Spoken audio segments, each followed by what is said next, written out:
Good morning, everyone. The time is now 10 o'clock and shall resume this inquiry into the appeal made by Dignity Funerals Limited against the decision. I'll just wait till Mr. Village joins us. Apologies, madam. We just I thought I'd joined, but I hadn't. But now I am with you.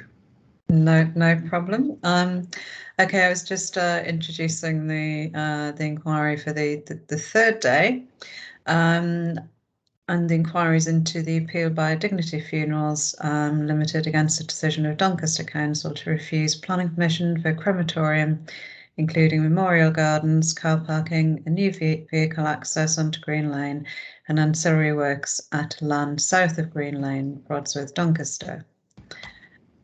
Just the usual reminders first to make sure that mobile phones are on silent, and just to make sure that the attendance sheet is filled in for today's proceedings and sent over to Robert. We started a little bit later today. We're still aimed to break for lunch around 1 p.m. and finish today by 4:45, just a reminder on that front. Now, Mr. Robson was in the process of cross-examining Mr. Kirkpatrick yesterday, and that cross-examination shall resume shortly, followed by a cross-examination by Mr. Barrett. There will then be opportunity for questions from interested parties, followed by questions from myself. And then Mr. Robson will Mr. Village will re-examine the witness. I'm anticipating this afternoon that Mr. Mitchell could commence his evidence on need, but we need to see how we get on. So just before we start today, just to check, is there anyone else who wishes to speak who has not already indicated their intention to do so? No. I received the amended site visit itinerary. Thank you very much. I'll have a look at that. I've also received an updated core documents list and 2 additional documents numbered E15, the VEGS consent order, and E14, the VEGS statement of fact and grounds. Mr. Village, would you just like to give a short introduction to those, and then I'll seek views to see whether there are any objections being submitted to the library. Yeah, they are effectively a bit more background to the Wergs and Essington appeals, the decision letter of which is before you. And in particular, they demonstrate that the Secretary of State accepted the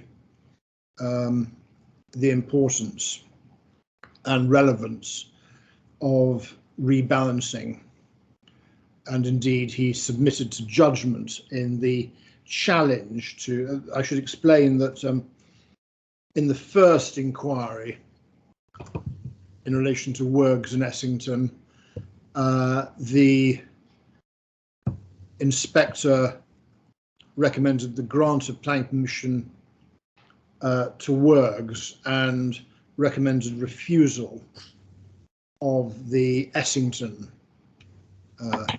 site.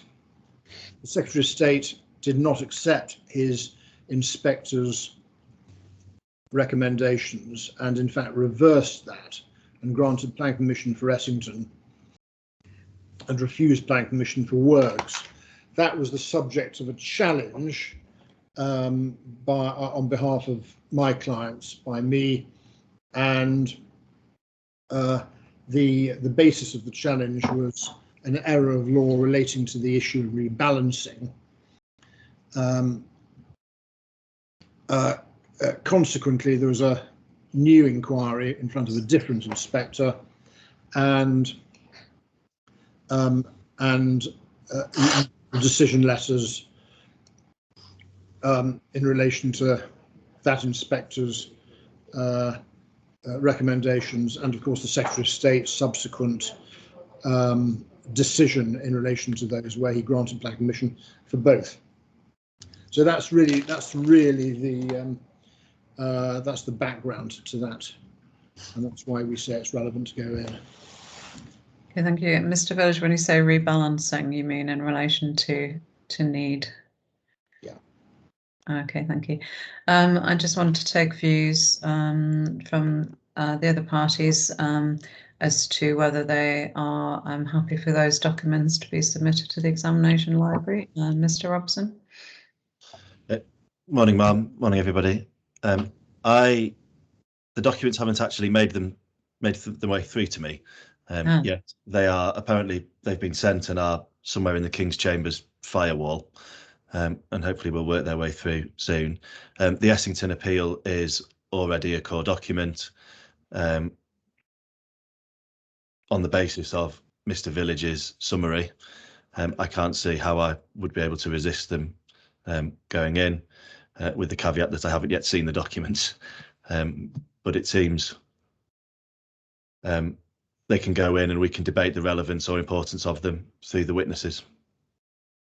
Okay, thank you. Mr. Barrett.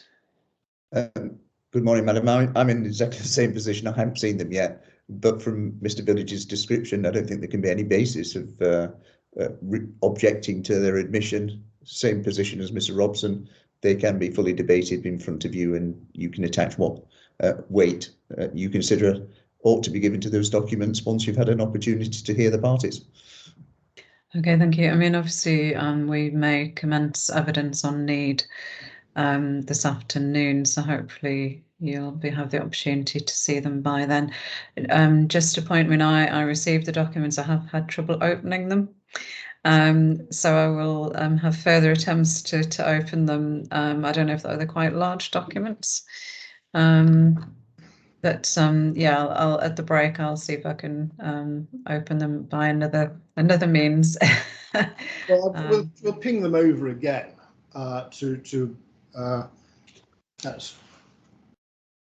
yeah. So we can ping them over again, and we'll ping them directly to my learned friend so that they've got them.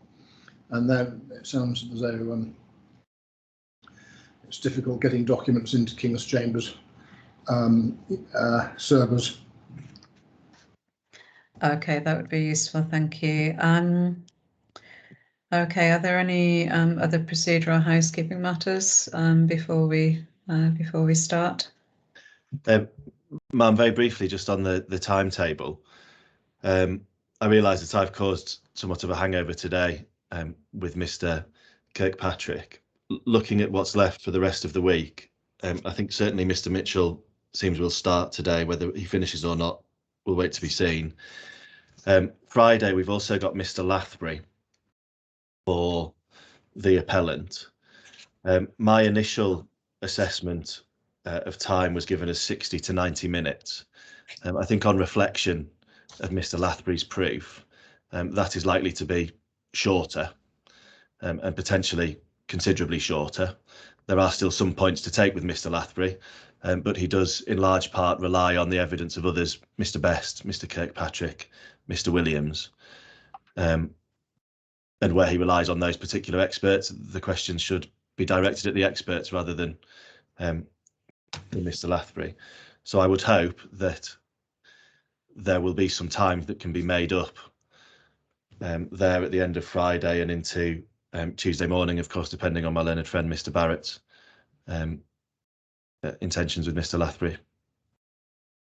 That would be useful, thank you. We also obviously will have Mr. Hodgson's evidence as well to hear on Friday. So just to bear that in mind. I mean, I am updating the timetable. I've resisted sending it around because it is a very movable feast. We catch up time on some parts of the timetable and lose it on others. So I think what I'll do is wait till we get to the end of the week, take stock and recirculate the timetable at that point. I'm sure you're all keeping your own little timetables as well. But yes, I mean, hopefully Mr. Mitchell this afternoon, Mr. Hodgson on Friday. and possibly Mr. Lathbury as well. So let's see how we get on, but obviously any time savings would be much appreciated. Okay, are there any other procedural points before we get started? Yes. Yes. In relation to how we're going to deal with the late evidence of Mr. Mitchell, we're going to be putting in effectively a rebuttal proof in relation to it. I'm hopeful that will be ready by lunchtime today, and clearly it will give all parties an opportunity of reading it in due course. If they need a little bit more time to digest it before Mr. Mitchell gives evidence, then they will no doubt ask. I mean, obviously that would be appreciated as soon as possible. Bearing in mind, obviously you received the evidence late. Mr. Robson's lunchtime, would that give you sufficient time just to have a look over it before introducing Mr. Mitchell? Thank you, ma'am, and thank you, Mr. Village and his team for getting it to us with some time to read in advance. I'm grateful of that. Lunchtime, I would hope, would be enough. Of course, it depends on the density and the length of the document. Perhaps if we can see it just before lunchtime, and then I can ask for however much time may be or may not be needed. But yes, thank you for getting something produced and ready for us to have a look in advance. Okay, thank you. Right, if there aren't any other points, Mr. Robson, you can now recommence cross-examination, Mr. Kirkpatrick. Thank you, ma'am. Good morning, Mr. Kirkpatrick. Good morning to you. I just want to tidy up, well, just finish off one quick point from last night. If you have F9 to hand, please, which is the 2000. I'm assuming that there's not a dog in either Clyde & Co or 39 Essex Street, Mr. Kirkpatrick. I think there must be somebody else's microphone that's on. Certainly not. I don't have a dog, so can everyone just check that the microphone's muted? Just having a look down the list of participants. I think it was Ms. Morehouse, ma'am, whose microphone's now been muted. Right. Sorry. That's okay. I think everyone's muted now. Thank you very much. Okay, thank you. Thank you. Did you have the time then to find F9, Mr. Kirkpatrick? I have it open now. Thank you. And we looked yesterday at the proposed mitigation guidance for housing development on page 57 of 199 and the proposed mitigation for strategic employment development on page 60. Do you recall that from yesterday? I recall you taking me there, yes. Yes. And in answers to questions yesterday, you said, well, then there needs to be a health warning on those mitigations because it doesn't directly deal with this type of development. And you agreed with me that even if all of those mitigation measures were in place, it doesn't mean that there is no harm. And that's where we got to yesterday. Yes? Yes, correct. We agreed that I think the capacity studies are based on the mitigation, and yes. Clearly they've pointed out what the capacity is. Yes, of none or low to none. So really just the final step for that is that the inspector then necessarily must undertake her own assessment of landscape character impacts. And of course she will be supported in that by the assessments of you and Ms. Oxley. Indeed. Good. And then just to remind ourselves where we are, the landscape characteristics that we were agreed on were smoothly rolling landform, tranquility, the boundary hedges, and large-scale arable fields. Just on large-scale arable fields, what that means in terms of impact is avoiding, would you agree with me, is avoiding fragmentation? Well, there's a number of issues over large-scale arable fields. Fragmentation can be a positive and it can be a negative. So, for example, in a landscape, if it's decided to introduce, say, new copses of woodland for whatever reason, for recreational purposes, etc., wildlife enhancement and so on, that could be argued that there's a component of fragmentation, and indeed there may be in those cases. So it can be both positive or negative. So the assessment of whether it's positive or negative is the appropriateness or otherwise of the new development that is being introduced. Yes, it is, and so and I think one needs to consider a range of things, both in terms of the character of a landscape, issues of connectivity, wildlife corridors, and so on. There's quite a number of issues there. Yes, so deciding whether or not this development is fragmenting the large arable fields, the inspector would need to consider the question of whether the road, the crematorium building, the memorial gardens, the walkways, etc., whether they are in character with the surrounding landscape. Yes, so that's a separate point, not necessarily related to fragmentation, but obviously from the appeal scheme is on the edge of a large arable field and tucked away, and the inspector has my evidence on that point. Right. Section 8 of your brief, please.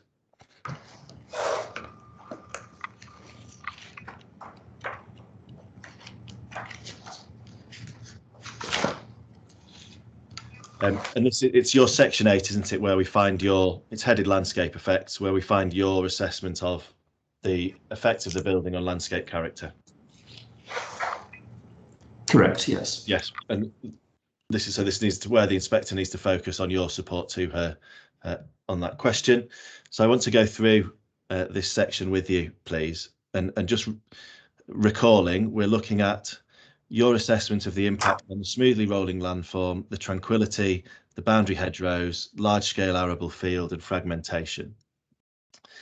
So 8.2.1, you introduce the development and talk about the location and design of the proposed building. And this is what you went through yesterday with Mr. Village, is the siting of the building at the lower part of the field. Indeed, the building and the car park at the lower part, yes. Yes. And adjacent to Stainhill Plantation was my point in terms of the relative dominance of that natural landscape feature compared to the site components. You say it's where a high level of landscape and visual integration will be achieved by the surrounding plantation, the landform, and Ducker Holt to the south, and the tree belt. So it's a visual point about being sat at the lower end of the lower part of the site. Well, it's a landscape point as well in terms of how a landscape component sits within that landscape. It is not, and the degree of enclosure of that landscape is relevant to that. And there's nothing in that section about looking at the effect of the road or the effect of cut and fill. Is that? I'll need to refresh my memory about the section, whether the road is covered in there. Well, just 8.2.1, there's nothing there, is there? You're talking about the building, car park and memorial gardens. Yes, I think I'm making the point in terms of the integration of those components. You're correct. And then we go down again, 2.2, we're talking about the slopes wrapping around the building. So we're still down looking at the building. Yes. So not looking wider than into the road, the access, cut and fill, etc. That's correct. There's not mention at that point. And that's, in fact, if we go down for the rest of the section on landscape and visual integration, there's nowhere there, is there, where you are dealing with anything other than the building and memorial gardens. In these paragraphs, that's correct, but the point is made elsewhere in the proof. Well, we will get elsewhere. I just want to know what you're covering where. So Yep. all we're looking at here is whether the building is at the lower part of the site. 8.3 landscape value. We're agreed that this is not a valued landscape. We are. And we're agreed that the value of the landscape is medium. Yes, we are. Yeah, okay, good. Thank you. And that is, and the section 8.3, that is your assessment that brings you to the conclusion at 8.3.5 that there is no evidence to suggest that the site landscape is valued above more everyday landscapes. As such, it is not a valued landscape for the purpose of 174A. Yes. Yeah, thank you. Sensitivity. Again, we're agreed, aren't we, that as medium sensitivity? We are. We are, good. And then 8.5, we get to the effect on the physical landscape. So this is the first section where one might expect you to have considered the effect of all of the development upon the characteristics that we've agreed upon. Smoothly rolling landform, tranquility, hedges, large-scale arable fields and fragmentation. Yes? It's the effects on the physical landscape in terms of those components of the landscape that are either added or removed. Right. So you say in 8.5.1 that a large arable field would be replaced by a crematorium building, car park and memorial parkland. So we're not looking there at the road. No, that's not included. That's correct. In fact, really, in there, you're just telling us what part of the development you've considered.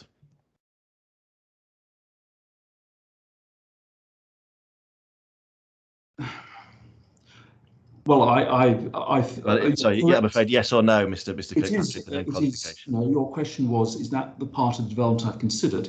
What I've written in there is restricted to the building, car park and memorial parkland, but I've certainly considered the access road. Okay, very good. Well, let's look to see where that is considered. Sorry to interrupt.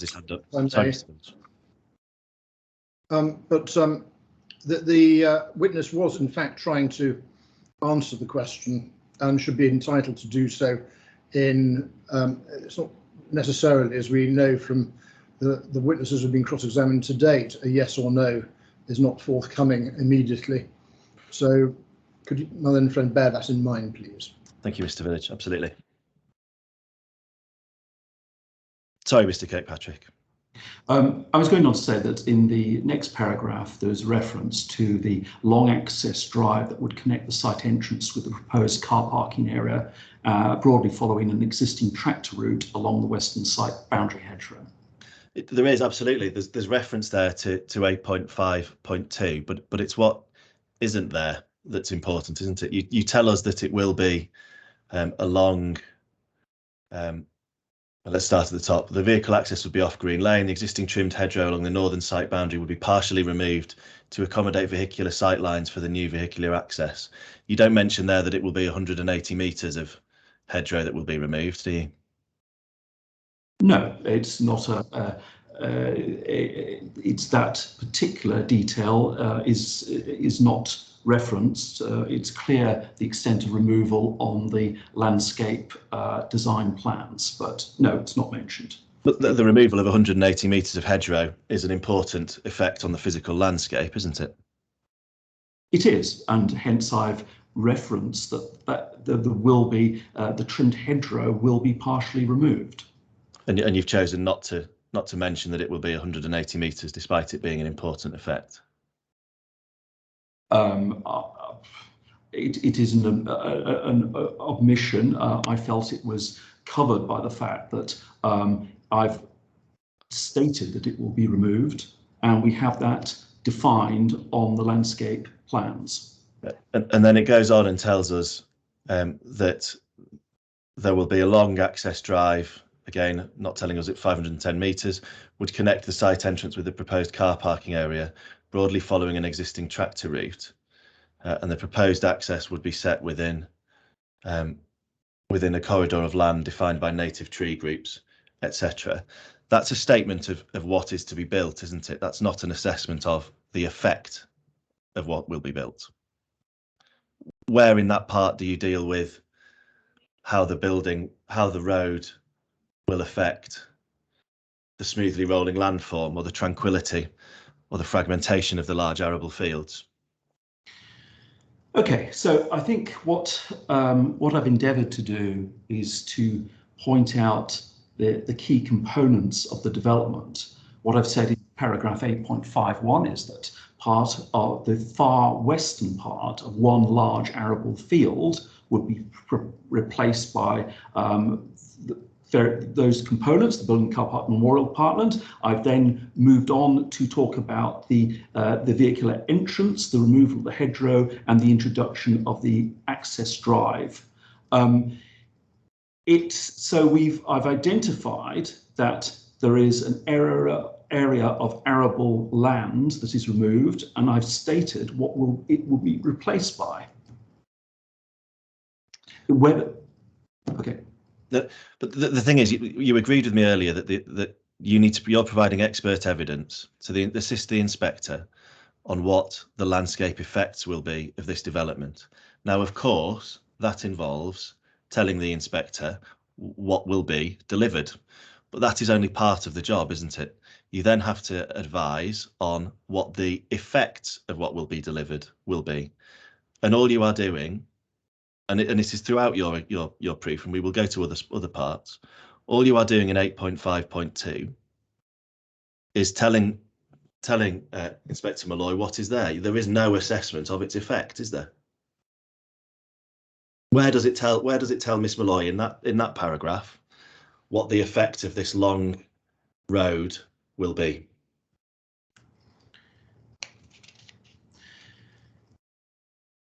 I think it is implied that when I state that the far western part of one large arable field will be replaced by the appeal scheme, it is the physical effects on the physical landscape are the loss of arable land and the introduction of certain features. It does not go on to analyse the very small proportion of arable land that would be lost from that field. I guess I assumed it was quite evident from the plans that one could see that, and hence didn't feel the need to specifically highlight that.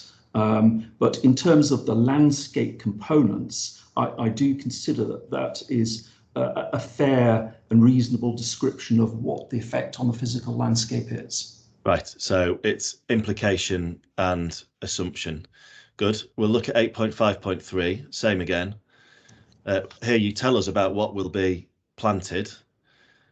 And as Ms. Oxley very fairly said in her evidence yesterday, it is a high quality scheme. It is high quality landscaping. The question is whether that landscaping fits within the receiving landscape. And here you tell us about that high quality landscaping scheme: 279 specimen trees, more than 3,000 native trees and shrubs, proposed vegetation to manage biodiversity. And again, really with 8.5.4, you tell us what you will do in filling of gaps, and where we can see it on plans. But again, where in those paragraphs do you assess the effect of this work on landscape character? I would not, because it's in a section that deals with effects on the physical landscape, and those effects are, in terms of, you've highlighted vegetation, the effects are removal of the existing trimmed hedgerow along the northern site boundary, all other vegetation within the site, other than Miss Oxley has pointed out, there's an area of willow scrub adjacent to Stane Hill Plantation. That's part of a agricultural management scheme that they've got grants for at the moment. Apart from that, there is no other vegetation loss on the site. I've then focused on what would be provided on the site in terms of additional trees. And that is, I think, a fair and reasonable description. So it's not about the effects on the physical. So you said it's about the changes to the physical landscape, which would be the changes to, for example, a large-scale arable field, which we've agreed is a landscape characteristic, or to a smoothly rolling landform, again a characteristic. If you don't provide the assessment of what you're doing, Mr. Kirkpatrick, it's just a list of stuff, isn't it? Just a list of what you're doing. It doesn't go that next step to say, and this will be the landscape character effects of it. Well, one wouldn't address landscape character effects in section 8.5. Okay, so it changes the physical. Okay, sorry. I agree with you in that there is not a statement of effects on the physical landform, and I think, again, that's an omission, but I think in part it's because I consider that actually the effects are very low level. I don't agree with this suggestion that the road has significant cut and fill. After Miss Oxley's presentation, I had another look at those levels. The road alignment has been selected for landscape integration reasons. It's the minimal amount of cut and fill. And of course, there's going to be marginal cut and fill when you have any road on an area of sloping land. But what Ms. Oxley was pointing out are, in fact, slopes of approximately 1 and 2, 1 and 3, and the suggestion that this is major landscape landform engineering is not correct. Equally, she's incorrect to say that around the building there's 4-meter high retaining walls. The levels around the back of the building, if you look at the levels plan, are in most areas approximately 0.5 meters of that order. I had a discussion with the project architect after Miss Oxley's evidence, and he's confirmed that at most the retaining structures will be no more than 2 meters high. Right, so we're just looking at changes to the physical landscape. You mentioned the levels plan, so let's go to the levels plan.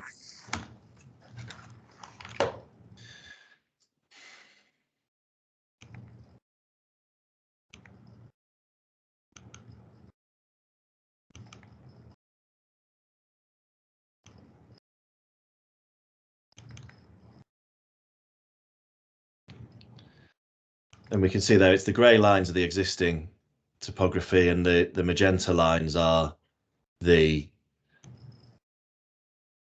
proposed contour levels. And we can see, I mean, it's fairly obvious as you look, the changes that will be required for the road as one moves down the site towards the building. And then there will be, won't there, but there has to be a construction of a flattened area onto which the building will be placed, and that's the 2-meter, you say now, retaining wall. That cut and fill and that earthworks and that 2-meter high retaining wall is a change to the physical landscape, isn't it? It is. And where then do you consider that in the section of your proof marked effects on the physical landscape? It's not identified as an effect on the physical landscape, and I think, again, looking back on it, the reason is not to is simply that I think the changes to the physical landscape in terms of landform actually are very low indeed, and the platforms respond well to the existing landform of Stane Hill. We've got built the platform on the southern edge of the hill, and where away from its steepest slopes, and as I've pointed elsewhere in the proof, that landform wraps round the northern edge of the building. So yes, it is an omission, but not one that I think was intended. Okay, so we'll find then all of your assessment on, you've missed out fair chunks of the effect on physical landscape, but we'll then find the effect in landscape character terms, I assume, in 8.6. Well, that is the section on landscape character. Good. 8.6.1, the NCA. I mean, the NCA landscape is a very big hand, small map assessment, isn't it? And I think there's probably no disagreement between any of the experts on the impact at that large scale. No, I don't believe there is. The only point I would make is that where these NCAs are helpful is in terms of setting out statements of environmental opportunity. And this is something that Mr. Taylor's pointed out in his proof at section 4.16 to 4.18. And 4.16 is Statement of Environmental Opportunity 2 about increasing the area of the importance of protecting semi-natural habitats, including grasslands, wetlands and woodlands, which is what we've done, increasing the area of semi-natural habitats, which is what we've done. Links between habitats, which is what we've done in terms of this broad corridor of the access road and associated woodland copses and wildflower meadows extending down from Green Lane down towards Stainhill Plantation. SEO 4, about balancing the enhancement of the existing landscape and optimum design. Thank you. Thank you. So when we go to the LCA level, now you remember, if you could cast your mind back to when this all began, we agreed that there's the basic point that there is a difference between a landscape character assessment and a visual assessment. Yes, indeed. Yes. So when we look at the effect of the LCA, so we're now down at a more local level. 8.6.2,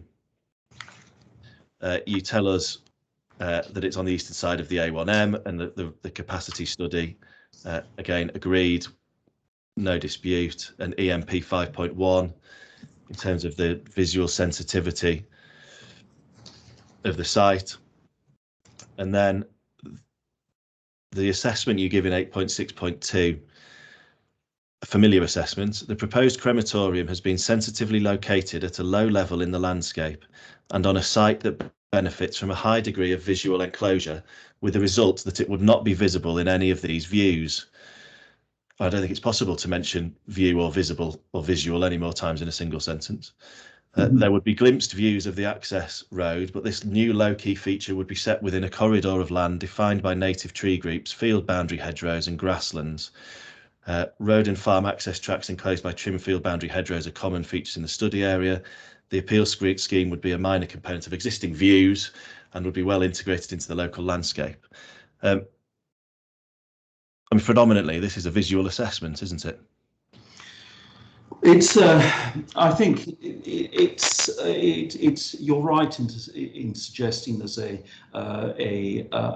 both landscape and visual components of that paragraph, and I think probably the reason I've done that is in response to the documents from the 2010 Landscape Character and Capacity Study. And I think it's worthwhile if I just have a quick look at that by explanation. So if we look at my Appendix B in my LVA,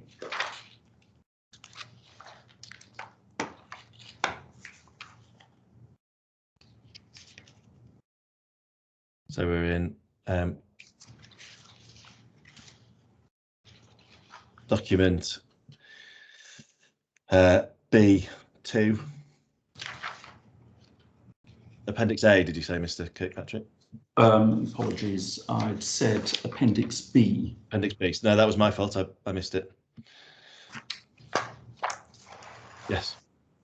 And I believe that's the extract for the landscape unit EMP5.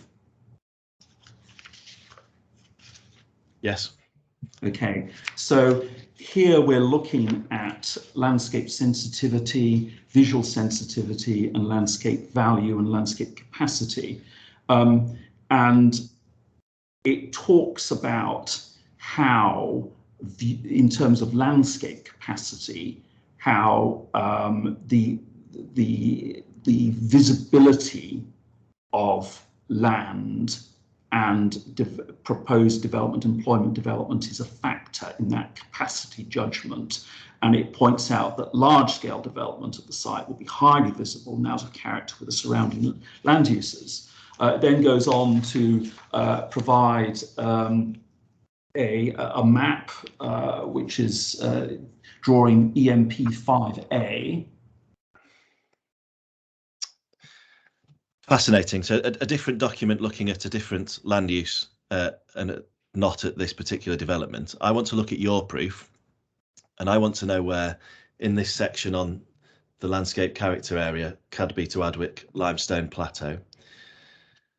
Let's try and shortcut some of this, where you give, so paragraphs 8.6.2 to 8.6.10, where you give an assessment of the effect of the entirety of this development on the landscape characteristics that we've discussed, because I can't find anywhere.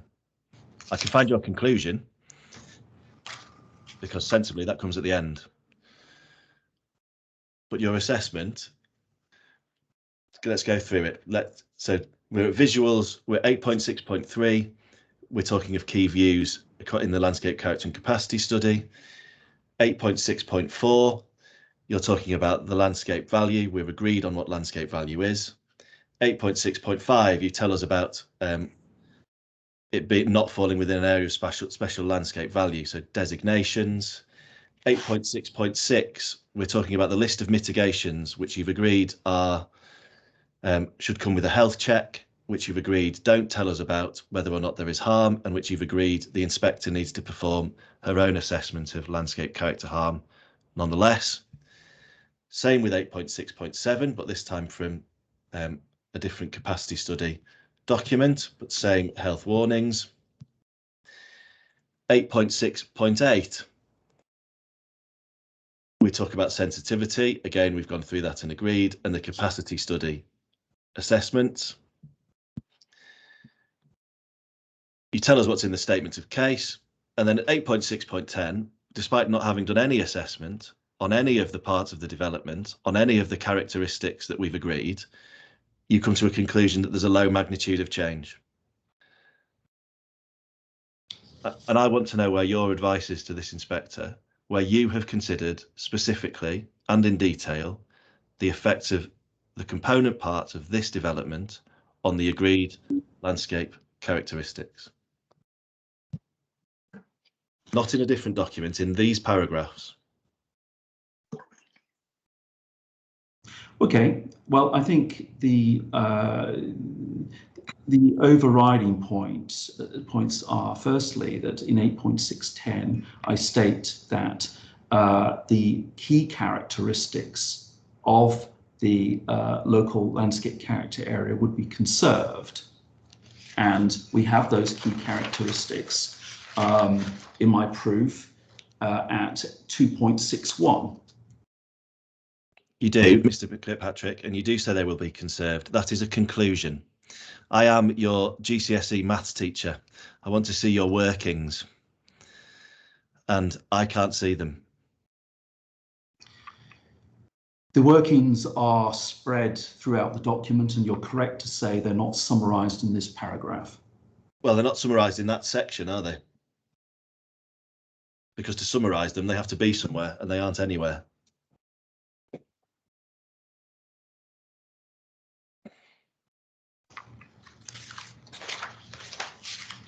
If you want to just say no, we can move on to the LLCA. I'm just reconsidering the paragraphs, thank you.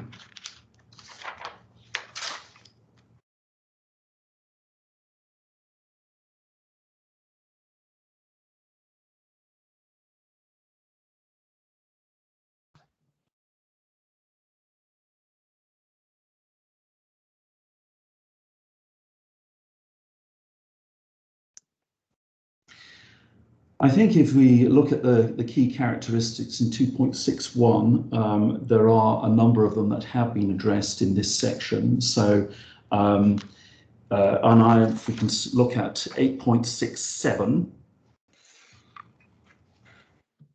So a key characteristic being hedgerows, often with gaps missing altogether, tree cover in terms of parkland trees, small blocks of trees and farmland. So in 8.67, sorry, not 8.67, we're talking about, I've got the wrong bullet point. The last bullet point, the Aphill scheme would result in an overall enhancement of historic hedgerows along Green Lane and the western site boundary. So that's, I'm saying that there's been a setback away from the hedgerows. The designated nature sites are woodland blocks and set back from there, well separated. So by implication, those hedgerows and trees, which are characteristics of the landscape, are conserved. Use of materials. So one of the key characteristics is scattered sparsely scattered farmsteads and traditional stone. And I'm saying careful consideration has been given to building materials and the use of stone walls to complement the local palette of materials found in the surrounding landscape. The landform. Gently rolling landform of the Cadby to Adwick Limestone Plateau LCA. The location and design of the building, the alignment of the access road drive would respond sensitively to the landform and slopes. I haven't specified that the 1 to 2 and 1 to 3 slope gradients adjacent to the access drive, nor have I specified the maximum height of the retaining wall to the building, nor have I specified that the majority of Stane Hill would be retained in its existing form, untouched, and it would only be the southern edge of that landform that would be affected. So the information is substantially in this section. I accept that there are things that could have been expanded on, but I don't accept that that there's insufficient information to come to my conclusion. Okay, thank you, Mr. Kirkpatrick. I think there's enough there on that point. I am conscious of time. I want to look at LLCA 1. Yes. Again, it's a landscape character impact, the impact on landscape character, so not just visual. 8.6.11, you tell us that it's located to conserve and enhance, so a conclusion. 8.6.12, you deal with the visually attractive building, and how it would sit well within the smoothly rolling landform. Omission of all of the cut and fill and the 2.5 metre high retaining wall and the footpaths and the road, etc. The building would achieve a comfortable landscape fit. So just so I understand what you mean by a comfortable landscape fit, your consideration is the extent of cut and fill and the 2.5 metre high retaining wall is a comfortable fit, is it? No, when I refer to comfortable landscape fit, I am considering the location of the building in relation to landform, and it is very relevant that it's set at a low level in the landform. It's not set up at the top of the site adjacent to Green Lane, where there would be such a building would be really quite prominent, as opposed to an access road that could be quite easily integrated. A building would not be well integrated there. So the location of a building at a low level in the landscape is quite important in terms of landscape character integration.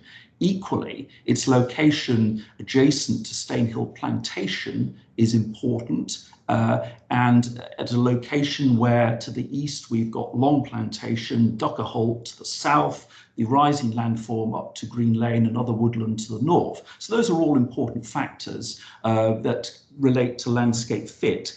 Equally, the location of the building on the southern edge of Stane Hill is part of landscape fit. You're correct to point out that there is a degree of retaining wall on the edge of the hill, but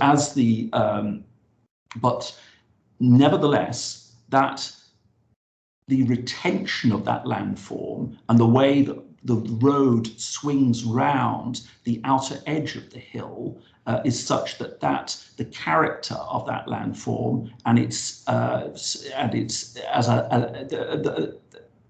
such that the landform is substantially conserved and its character reads well. That's what I mean by landscape fit. Okay, the landform is substantially conserved, and we can make submissions on whether that's correct or not. In this, given the scale of cut and fill and the retaining wall, I can see where the difference between us is.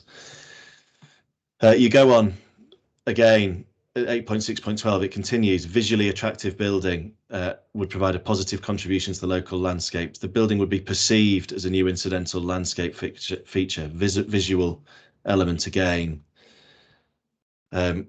Sense of place, you deal with, again, a statement of conclusion, not a no workings. And it goes on to tell us what is being done, but not to assess the effect of what is being done. Well, the effect of what is of the appeal scheme is set out in 8.620, and that is it would represent the addition of new features of limited characterizing influence and would be a noticeable change affecting small areas of landscape character, and the rural character and scenic beauty of the local landscape would be conserved. Okay, so that's the conclusion. I think the your evidence. I hope we can just agree, and then submissions can be made. Is that what you're saying is your workings out can be found within that section 8.6.11, leading to your conclusion at 8.6.20. My position is that that's lists of things you're doing. You say no, that includes the assessment. Yes. Yes. Good. Okay.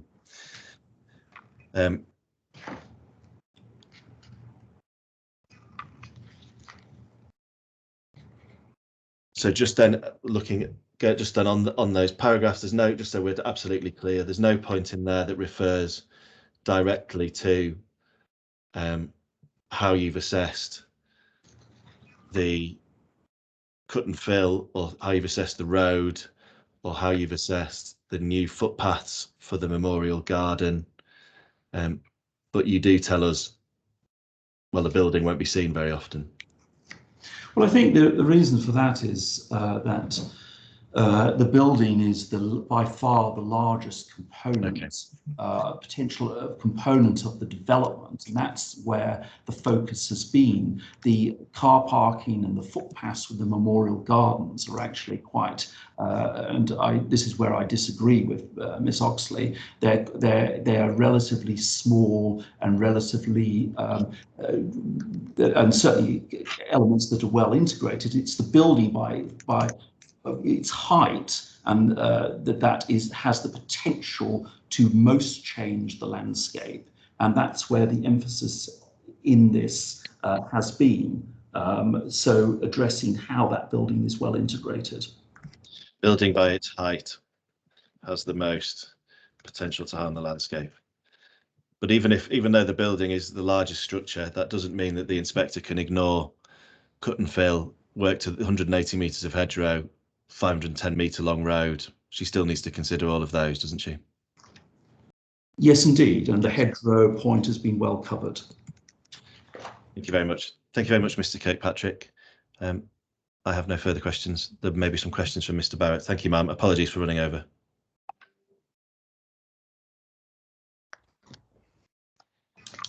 Thank you, Mr. Robson, Mr. Kirkpatrick.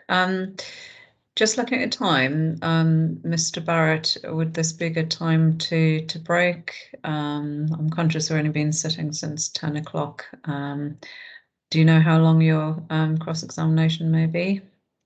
I do. I think it has to be revised in light of the ground covered by Mr. Robson, as you probably anticipated, Madam.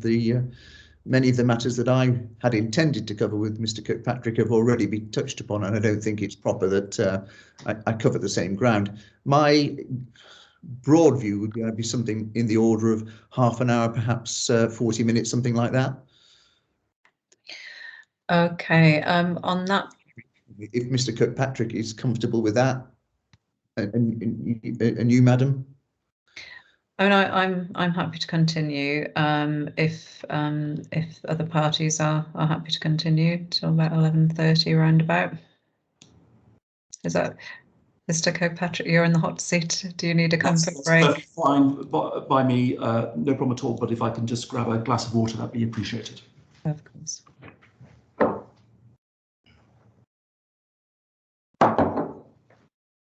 Thank you. Thank you. Okay, Mr. Barrett, you may now commence your cross-examination, Mr. Kirkpatrick.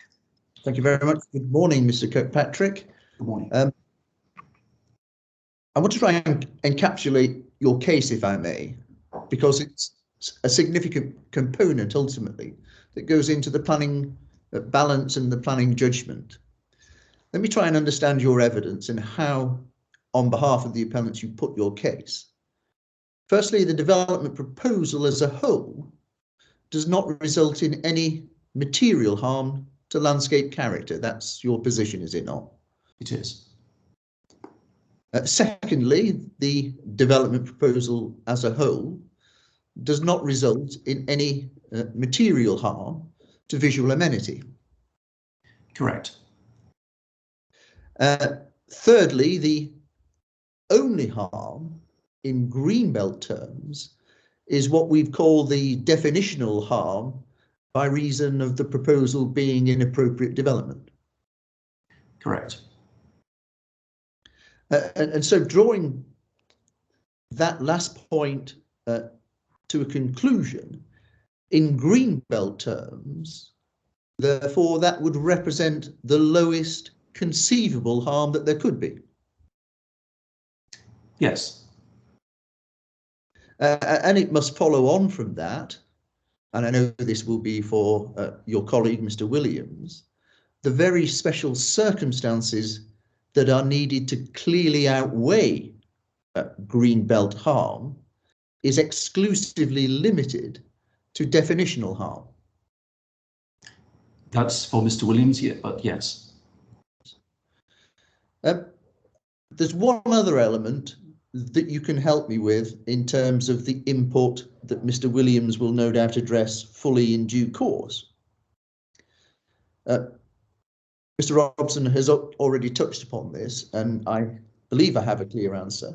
In terms of your evidence, in preparation of, in your preparation for this appeal and the preparation of your proof of evidence, you revisited the site and revisited some of the judgments that you had made in your earlier assessments, including the LVA. Yes. With the consequence that there was a reduction in a number of impacts from low to negligible in your professional judgment. No, a reduction from very low to negligible. Certainly sufficient for you to make a point. There is a difference to be noted. Yes, I think the it was to provide clarity that, in my opinion, having revisited the site, those effects would be negligible. We sometimes it's a little difficult to distinguish between very low and negligible in terms of how do you define that. And indeed, one of the difficulties was, I think, methodological, that in my landscape and visual appraisal, I had a category stroke very low, stroke negligible. And as I say, having visited the site, it seemed entirely appropriate to call that negligible. Yes. You wanted to draw a distinction between very low, oblique, negligible and negligible. Correct. And what you have done is embarked upon an exercise that said, on reflection, I think this is negligible. Yes. Yes. I'd be right in saying that there's not one instance in your evidence where you have increased the value from negligible to very low or any other value. No, that's correct, as there was no grounds for doing so. And I want to be absolutely clear that prior to the preparation of Mr. Williams' evidence, you had communicated with him that your views that appeared in the LVA were going to be, I'll use the word modified, following on from your subsequent site visit and the preparation of your proof of evidence. He was alive to the changes that were being made, in other words. Yes, indeed, I'd informed Mr. Williams of those proposed changes. Can I just touch, before we go into a little more detail, upon two matters in respect of your judgment? Can I ask you to go to your proof of evidence, please, at paragraphs 6.1.9.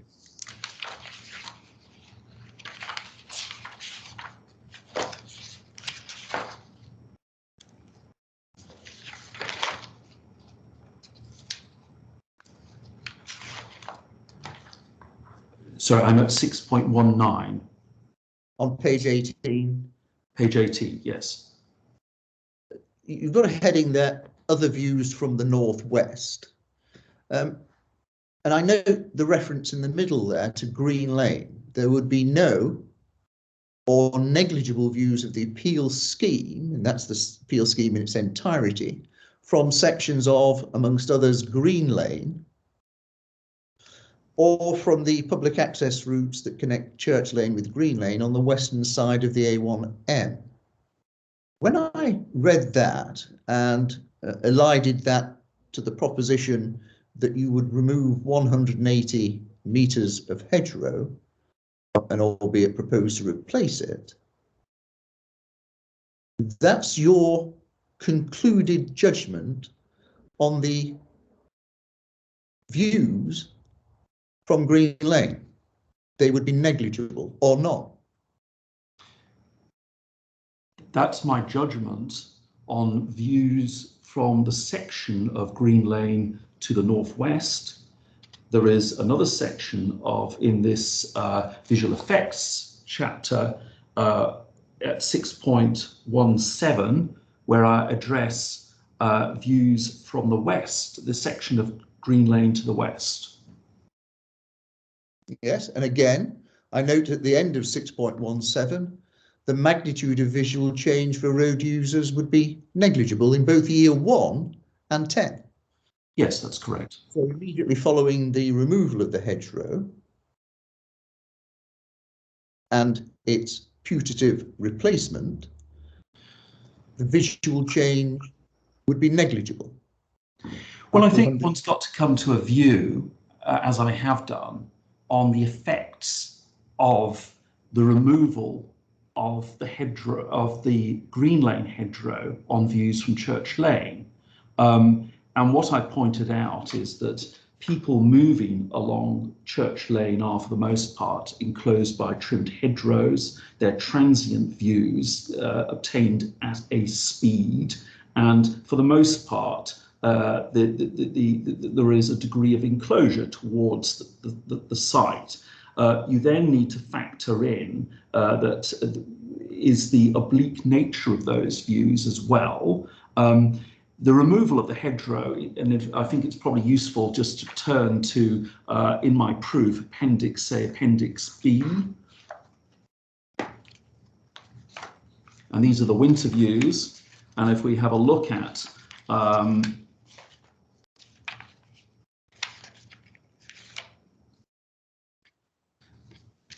views from photograph E from Church Lane.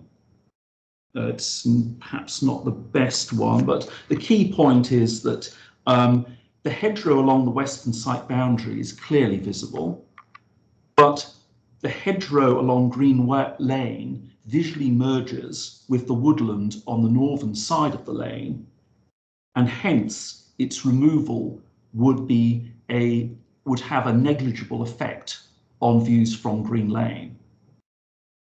Mr. Patrick, I want you to understand that the point of the question is for the inspector to form her own judgment as to whether your own assessment is robust and justified and professionally sound. Now, you've given your reasons. It's asking you rather simplistically to agree that your conclusion is, notwithstanding the removal of 118 metres of hedgerow along Green Lane, and there are car users, there'll be no doubt horseback riders, cyclists, etc. using Green Lane, the effect is properly described as negligible. And your answer is, to me, I think, yes, it is, Mr. Barrett. It's negligible in my professional judgment. That's right, isn't it? It is correct. That is precisely what I've been saying. Yes. And the other matter that at the outset I want to ask you about is openness has two components, and Mr. Robson's covered these already. There's a visual component and a spatial component.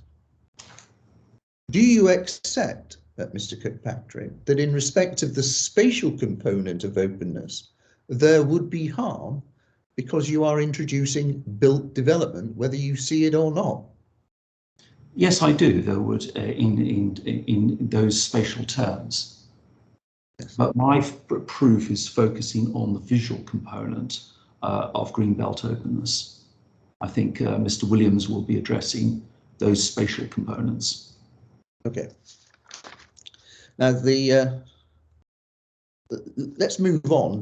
One of the points that Mr. Taylor makes in his evidence is that the area, the land, both at a national level and a local level, has been subject to a number of character assessments, and there is a consensus, if you like, of informed opinion that emerges from a consideration of those documents that identifies a number of landscape characteristics of recognised value, and it's already been discussed: open, rural, arable farmland, enclosed by hedgerows, plantation woodlands, etc., as appears from the NCA, the National Character Assessment. That's correct, isn't it? It is. Tranquility is a component of the character at both national and local levels, identified as such. Sorry, your voice broke up then. Could you repeat the question, please? Tranquility is a feature that appears both in the national and more local character assessments. Yes. And there have been a number of assessments that have considered the value of the landscape and its capacity to absorb development. Yes. And again, without exception, I would be right in saying the capacity has been identified as either being low or none. It has been identified as low and none for those types of development that were covered within the capacity studies. That is correct. Certainly for employment and housing, I believe, yes. Can I ask you to go to I'll take you to Appendix 3 of Mr. Taylor's evidence, where he produces extracts from the Golder study. That's a little bit easy going to the original document, but if you want to do that, we can do.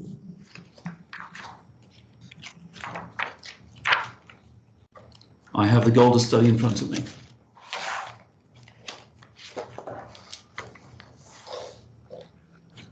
in the quiet hours of the evening, no doubt you read little else. But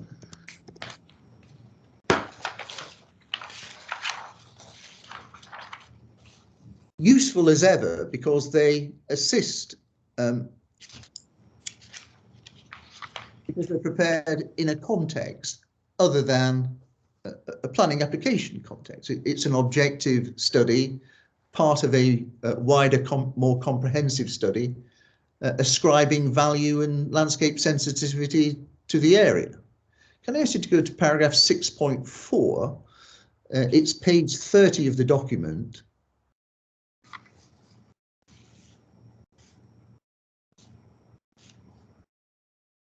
Yes, I might. You might want to draw my attention to the previous paragraph, which I'll acknowledge, 6.3. Visual sensitivity, that final sentence there. Overall, the site is assessed to have a medium visual sensitivity. Mm-hmm. In terms of landscape sensitivity, we see in the middle of 6.4, there's a degree of harbed tranquility being affected by the A1 motorway. Then landscape value. Let me just take you through it. I'm sure you're entirely familiar with it. The site area is an open agricultural landscape characteristic of that kind within the wider LCA and Limestone Plateau area. Within the Doncaster UDP, the area is classed as an area of special landscape value and is located within the Greenbelt. That's particularly to the west of the A1M. The area contributes to the setting of the urban edge of Doncaster, acting as a buffer between the A1 motorway corridor and contributing to the setting of the village of Mar. The village of Mar is covered by a conservation area status. The woodland blocks of the site area would contribute to the landscape character and are locally classified as sites of nature conservation interest. Considering the setting of the area and the role the landscape plays, the site is assessed as having a high landscape value. Do you agree with that? It has a high landscape value. I've assessed that as a medium landscape value. I'll take you to my proof.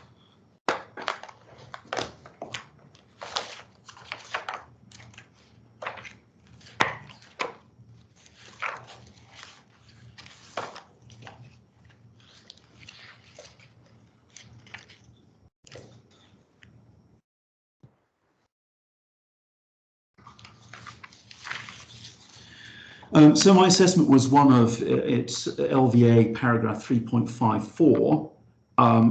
It was of medium landscape value, where it departs from the capacity study is in terms of, quite importantly, the fact that the area to the west of the A1M is an area of special landscape value. A second consideration has to be the degree to which the land, that local landscape character area contributes to the setting of the visual setting of the village of Mar. Now, I've provided photographs from the public right-of-way to the south of Mar, and I've made the comment that the site does not contribute to that setting. The setting of the village and its conservation area is primarily provided by land on the western side of the A1M, and that's why you have that high landscape value, I can believe. And so taking those components out, we're left with a lower than high, and I've assessed that as medium value based on the criteria in my methodology in the LVA. Can I ask you to go to paragraph 8.6.8, page 31 of your evidence, please? Could you repeat the paragraph, please? Paragraph 8.6.8, Yes, I'm there. Page 31.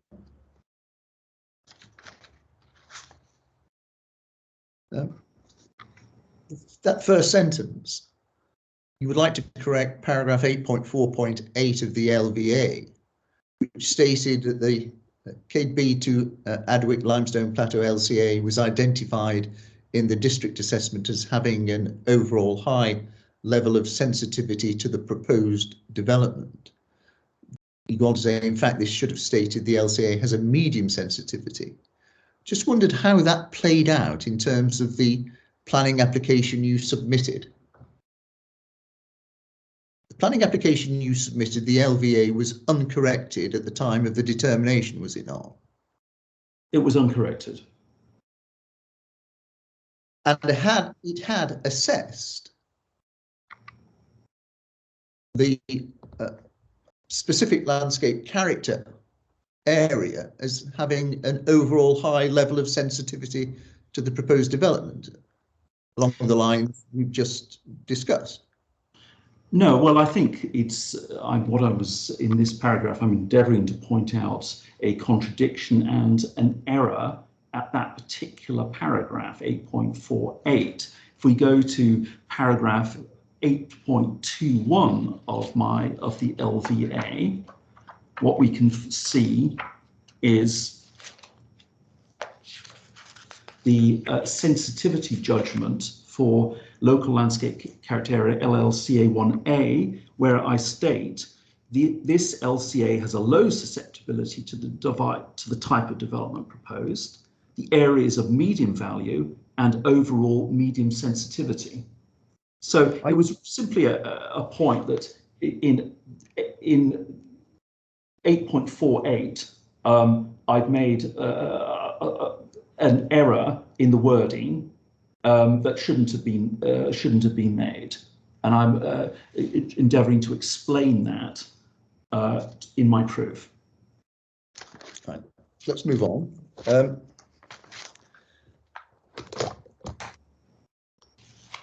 Skip over the area that's already been covered.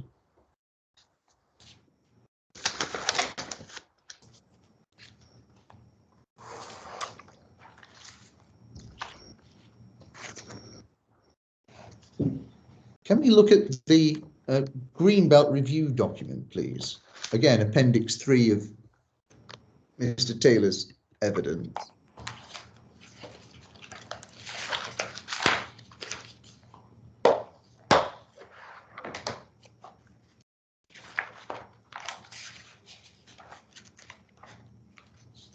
Okay, I have that now, thank you. You're ahead of me.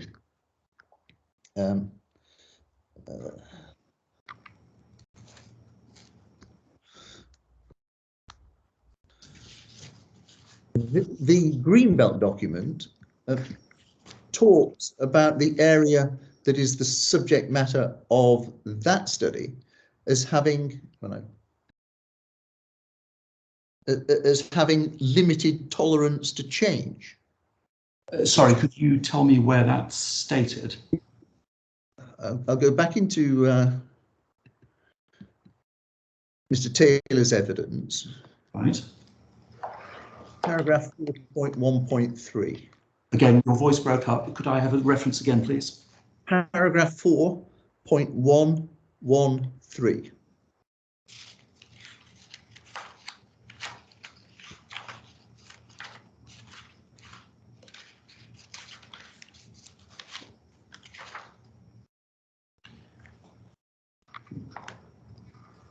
Okay, I found that reference. Thank you. The text in purpose 3, which is the purpose that I think all the parties are considering the Greenbelt purpose in relation to this site, the encroachment purpose. Quote, given that the Greenbelt land in this location is open, undulating countryside, the area has a limited tolerance to change. I did look at this quotation in Mr. Taylor's proof, and I've concluded it's an incorrect reference. There's no such reference to in the Greenbelt area, Adwick Street 5 at all. there is a reference to those precise wordings in Adwickler Street 4, which is not relevant to this appeal hearing. It's a completely different area. Let me just check.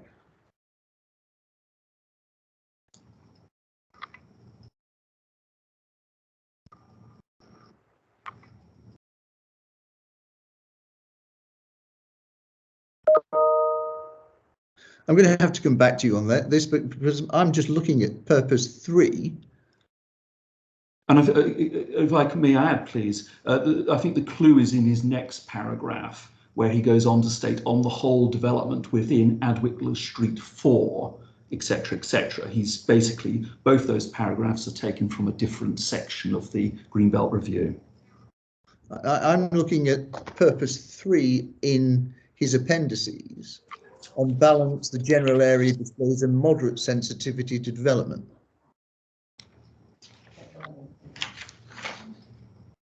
Okay, that's a different point. That would be that's the reference that you would invite the inspector to take on board. Let me just check what he's written.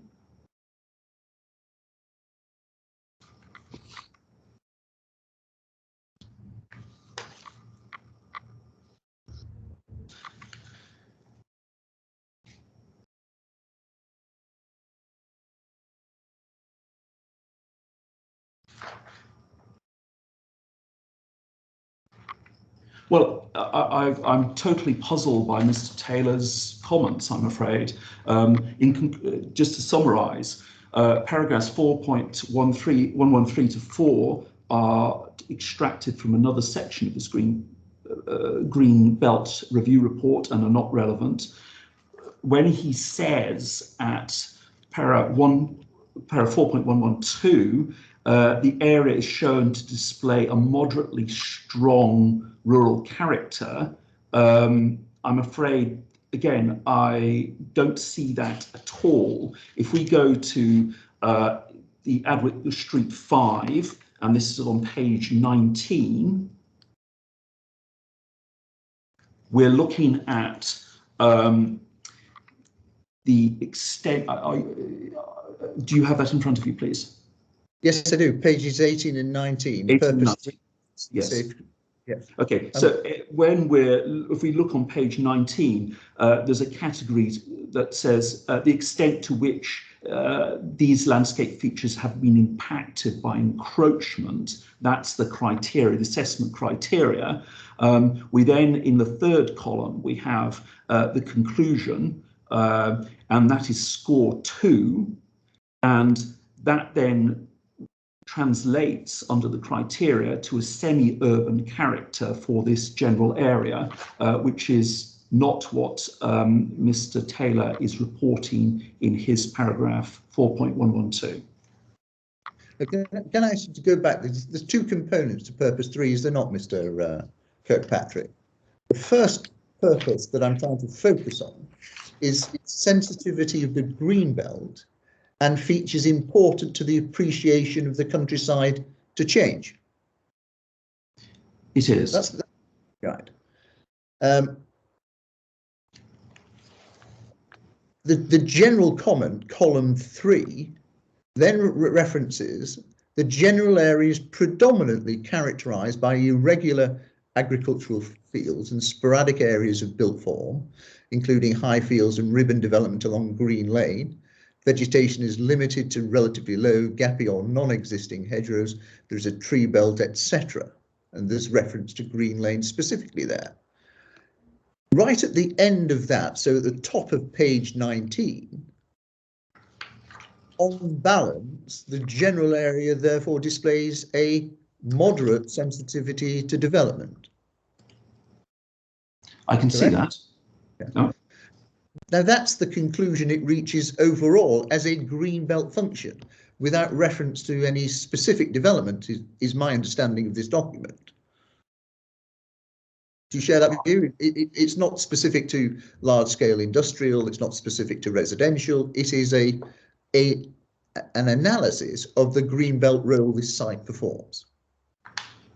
it would appear to be that case. I'm not a planner, but that would appear to be the case. This section, the first section that we've just looked at, is actually a judgment, really, about the sensitivity of the land to receive development, isn't it? And in this context, it has to be inappropriate development. It can't be anything else.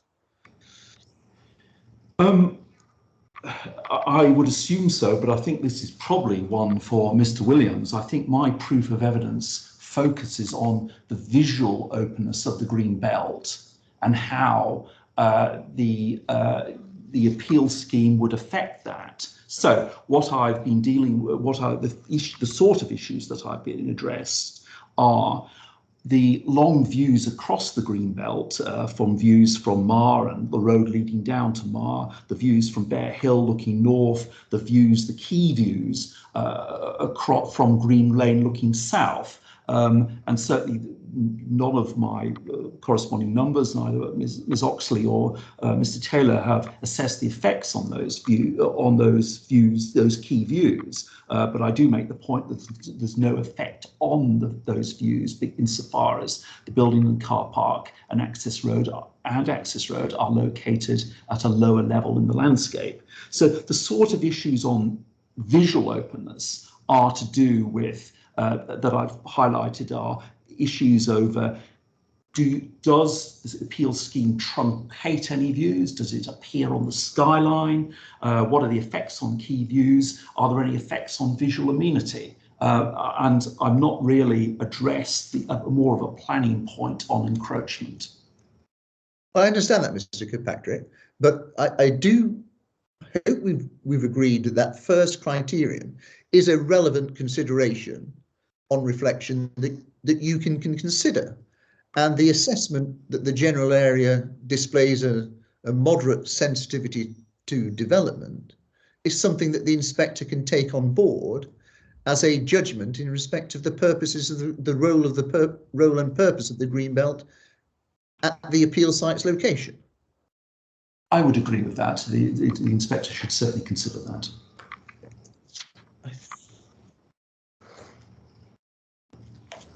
Thank you very much, Patrick. As I anticipated, Mr. Robson covered many of my points. Thank you, ma'am.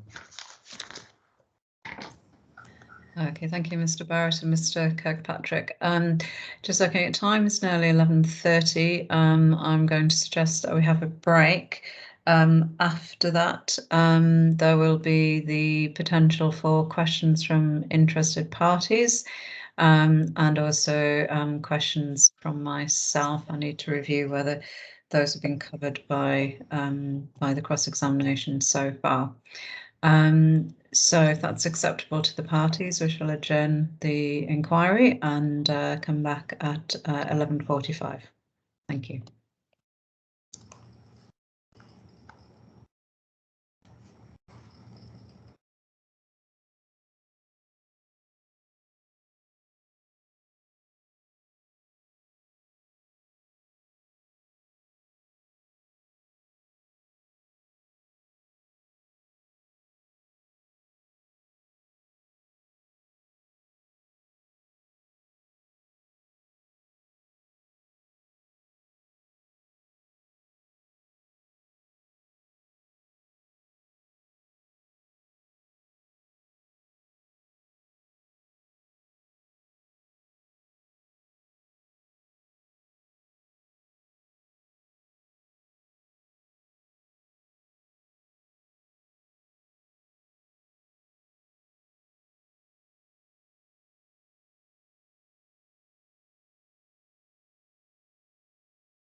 welcome back everyone. It's 11:45 and I shall resume the inquiry.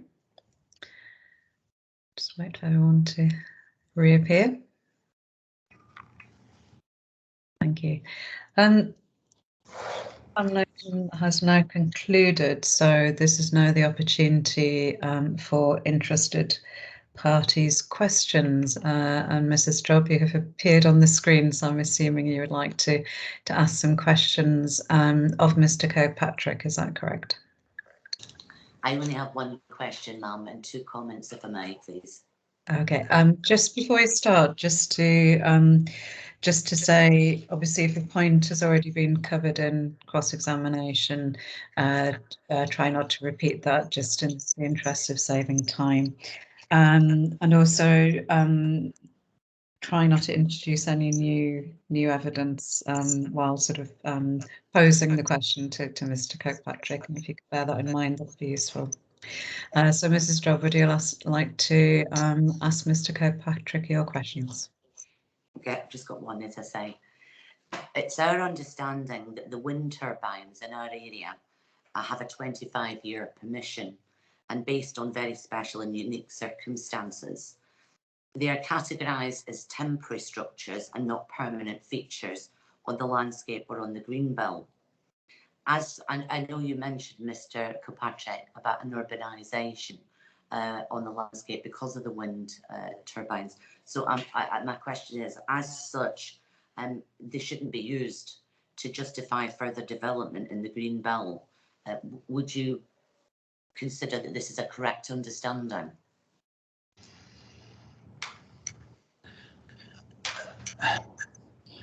I think that I'm not a planner, but I do understand that sometimes permissions, well, no, I'm not a planner, so I can't say whether or not a planning permission is there for 25 years or not.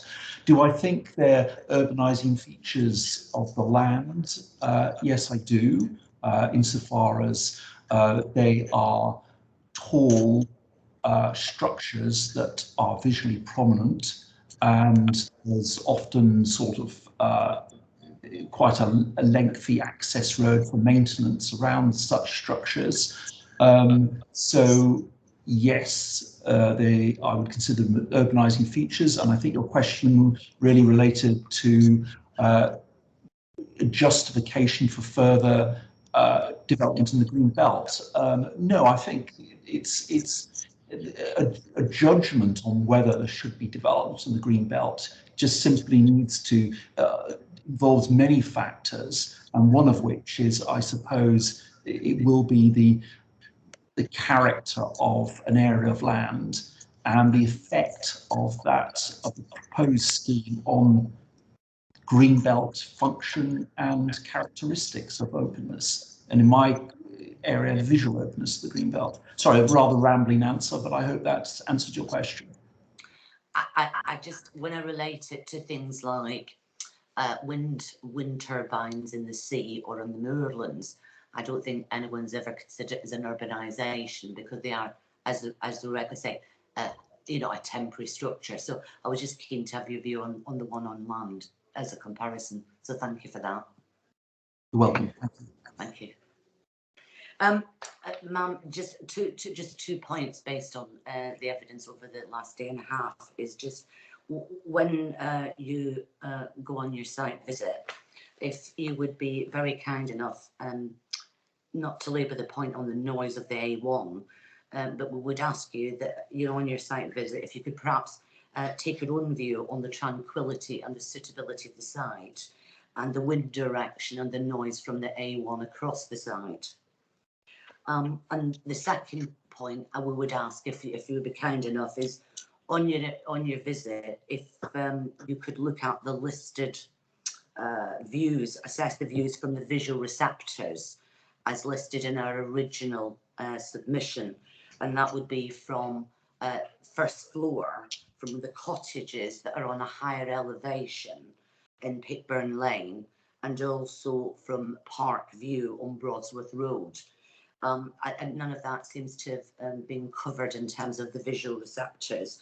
and to take your own view on the loss of amenity and the impact that vehicle activity and the like will have on the landscape and views and amenities from those residences, please, Mel. Thank you, Mr. Shaw. There's more point for myself than Mr. Sorry, I know, I'm very sorry, I'm sorry. Your list is getting longer, I'm sorry. I'm sure we can look to add that to the site visit itinerary, which I believe you're wanting to come along to the site visit. Is that correct? Does that conclude your questions for Mr. Kirkpatrick? Thank you, Mrs. Jobs.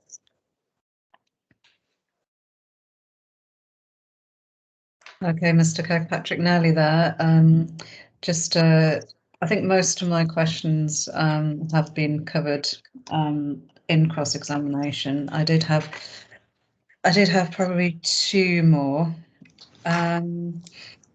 In paragraph 3.4.6 of the landscape visual assessment, CDB2, which is quoted at para 8.64 of your proof, which quotes the CDF 10, the Doncaster 2010 study. I'll just give you a moment to get there.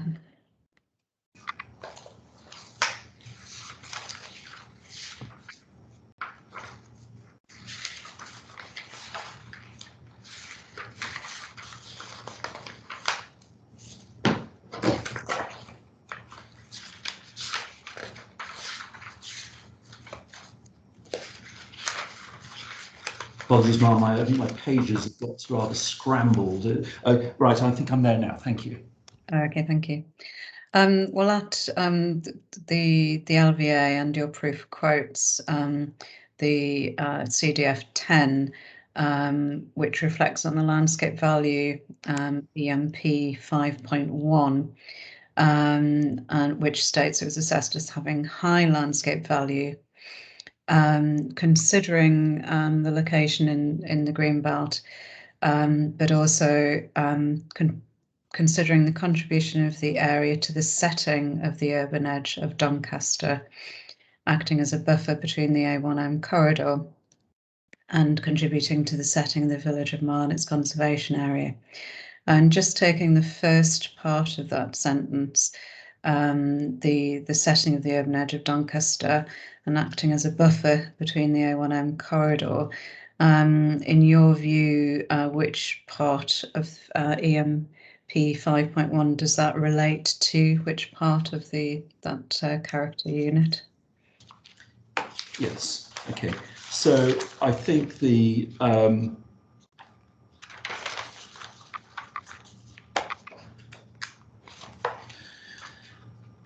in terms of the visual setting of the urban edge of Doncaster, my feeling was the relatively high-lying areas of land, particularly in the southeast corner, have the greatest contribution to the urban edge of Doncaster.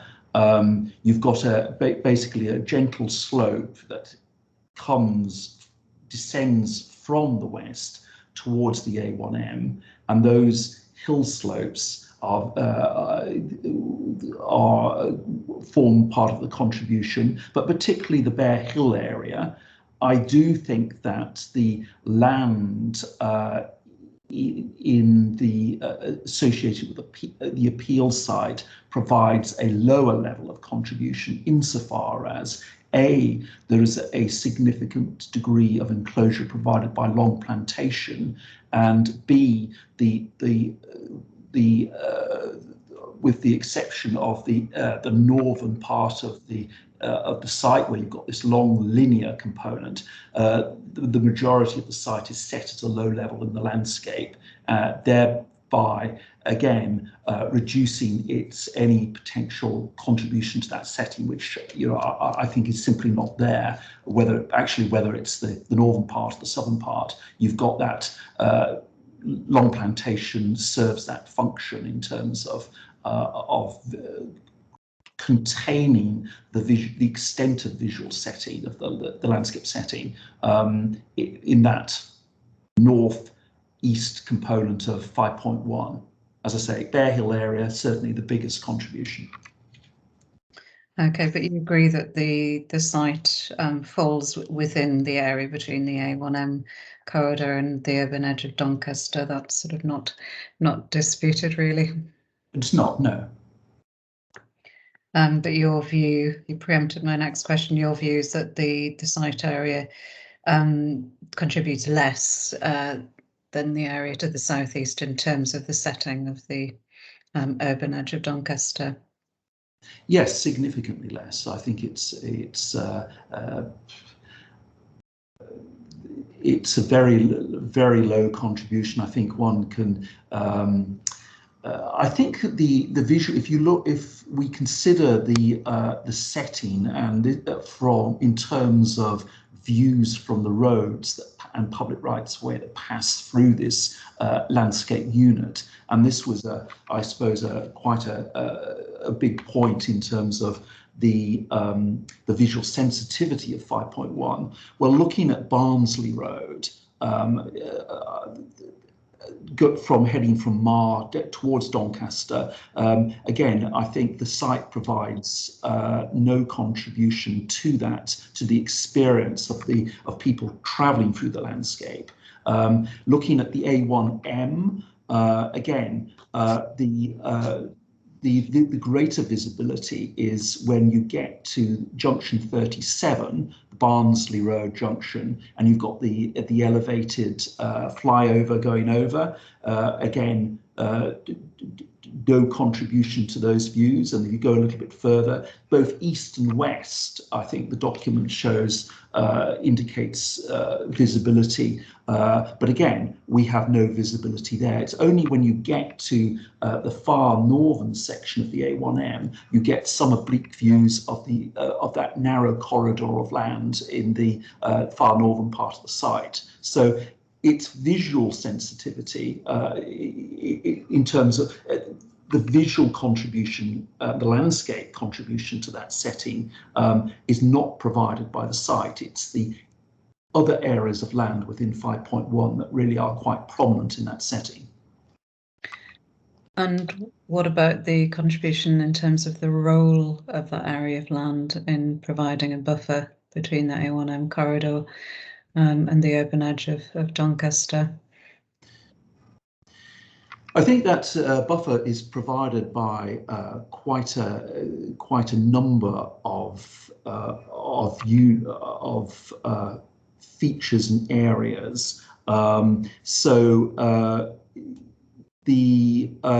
buffer is both the area 5.1 and other land closer to the urban edge of Doncaster. It's another landscape unit further to the east, which is comprised by a combination of agricultural land and scattered development. So its buffer role, I think,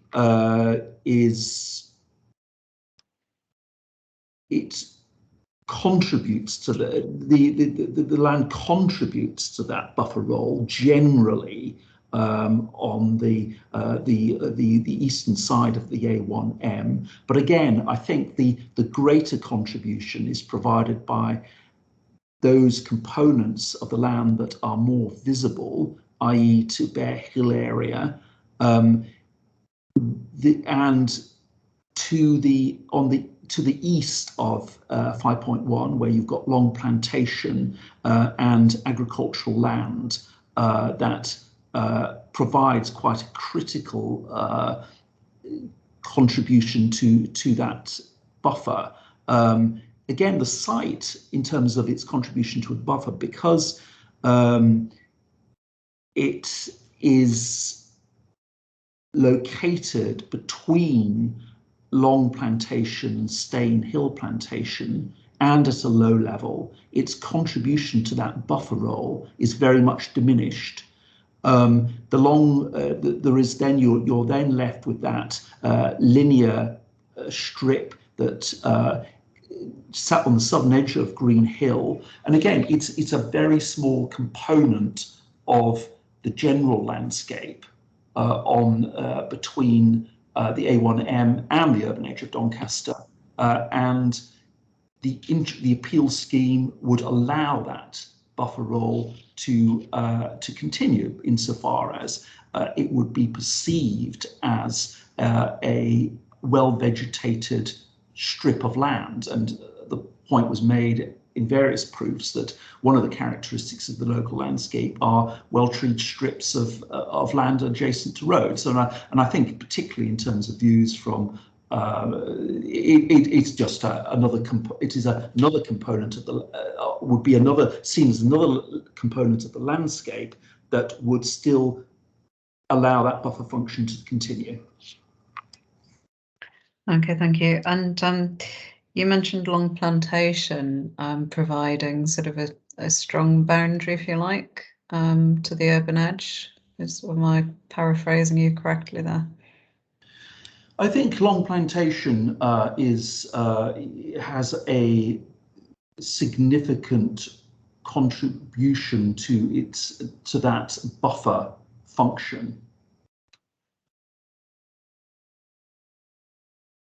Okay, Miss Oxley refers in her proof to this, as you go beyond Long Plantation, you get a sense that you're leaving the urban area. What's your view on that? I think there's several, there's two parts to that. Is one, I think having passed Long Plantation, I agree with what she's saying insofar as there is a change in character insofar as suddenly the landscape becomes more open, and we have identification of two key views in the landscape character and capacity study. But my thoughts are that actually the character and quality of those key views will be unaffected. That's my assessment, that because the development is at a lower level than the road, then it allows that visual movement across the visibility across the green belt to be preserved. The second point is I think although there's a change in character, my feeling was that actually Green Lane, for all its length, has a sort of slightly urbanized character insofar as it's got road markings all the way down to the A1M and the overbridge. But I think the predominant point is yes, there is a change in character, a greater sense of openness, and the question for the inquiry, I suppose, is how does the appeal scheme affect those views and that sense of openness as experienced from Green Lane? And Mr. Kirkpatrick, just continuing that point, much has been made of the access point and the removal of the hedgerows and the visibility splay, which will obviously be visible from Green Lane, certainly as you're passing the site. And what effect would that have in terms of this sense of leaving the urban area behind? I think there are several components there. One, I think initially it's going to, in a sense, increase the sense of leaving the urban area behind insofar as it would allow more panoramic long distance views across the site and these middle distance views to the south where you pick up the woodlands at Ducker Holt. So you're kind of over views across a valley, and this is the sense of openness of the green belt. So with the removal of the hedgerow, you suddenly, instead of the views being largely contained by the roadside hedgerow, there will be an opening up of the views. And I suppose the issue for the inquiry is whether or not the building, the car park, and the access road would be visible, and would they? And how do they affect those views? I mean, certainly my opinion is that that there would be no harm to those views at all. It is a change of the character of the views. So, yes, the hedgerows removed, greater sense of visual openness, the hedgerows re-established X years later, and then I think one's just left with the change to the road markings and an additional entrance along Green Lane. And what effect would that additional entrance along Green Lane, you know, with fairly wide visibility displays, have on the on this sense of sort of leaving the urban area behind, the actual impact of the access itself? I think it would have really a marginal effect. The visibility displays what would be seen is a restored hedgerow with a grassy edge, and you get something similar along the entrance to the Brodsworth Community Car Park. You get this tall grasses that's periodically cut during the summer months. You've got a restored native hedgerow and more gapping up of the hedgerow elsewhere on Green Lane as part of supplementary planting.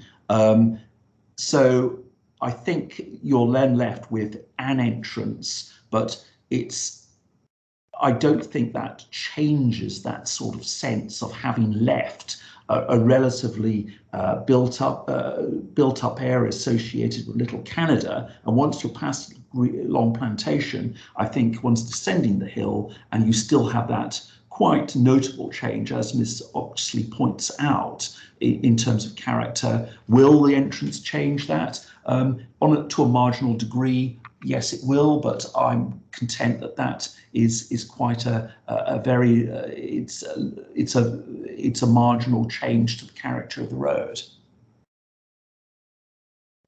Okay, thank you for your views on that point. Mr. Kirkpatrick, obviously you've been involved in a number of similar schemes. Have some of those schemes been situated within the Greenbelt? Yes, so the appeal inspector's report for Wergs, which was referred to this morning by Mr. Village, is in the Greenbelt. So you have some experience of Greenbelt issues? Yes, indeed. Okay, and in your opinion, Mr. Kirkpatrick, what does encroachment mean in Greenbelt terms?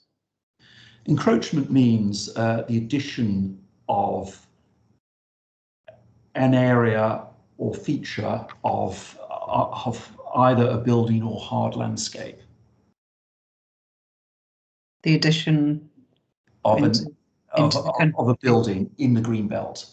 Yeah. In Greenbelt encroachment terms. So my understanding, it refers to that spatial component of the Greenbelt. And bearing that in mind, in your view, what effect would the proposed development have on Greenbelt Purpose 3? And just exploring this a little bit further than probably in cross-examination. I do appreciate there is a difference between landscape visual impact assessment and the sort of your area of expertise and Mr. Williams' area of expertise, but sort of putting you on the spot in terms of your professional experience in dealing with Greenbelt issues. So, you know, what would the effect of bearing in mind your definition of encroachment, what effect would the proposed development have on Greenbelt Purpose 3 to assist in safeguarding the countryside from encroachment? I think it would have a negligible effect, and I think the reason is that I do consider this is an extremely well integrated development that is before us, and that there would be no landscape and visual harm, and so I have come to the conclusion, because it's so well integrated, it would have a negligible effect on encroachment. And I think, and I appreciate this, you've got various sort of opinions before you, Marm, in terms of from landscape professionals, but my view is that, it's I suppose it's not dissimilar to the to a well-designed sports and recreational proposal, or Brodsworth Hall. Is that harmful to the green belts, and what degree of encroachment that has? I think you can have. I think it's possible to develop in the green belt without landscape and visual harm if it's well located and well designed, and therefore the parallel effect is that when it comes to consideration of encroachment, I think the green belt purposes would be preserved. And Mr. Kirkpatrick, the proposal would introduce a new building into the green belt. Yes. Okay. Thank you. I think that concludes my questions. I'm sure Mr. Village would now like to commence re-examination, I do apologise, of Mr. Kirkpatrick. So hopefully not too long to go yet, Mr. Kirkpatrick. Mr. Village. Yes, I mean, some people mistake my re-examinations for cross-examinations, but I hope we won't do that, Mr. Kirkpatrick. I don't have very many points, but the first point really relates to the sort of the general complaint made by Mr. Robson this morning, which was along the lines of that we were to imagine him as a GCSE teacher. He wanted to see your workings. Okay, well, I'm prepared to imagine him as a GCSE teacher, but can we just see whether you actually give some explanation as to the conclusions which you drew from your proof of evidence, please? And I should also add, and I think in fairness, from the LVA which accompanied the application, because that obviously is something which you take as read for the purposes of your evidence as well. So, I mean, just on the question of the effects, please,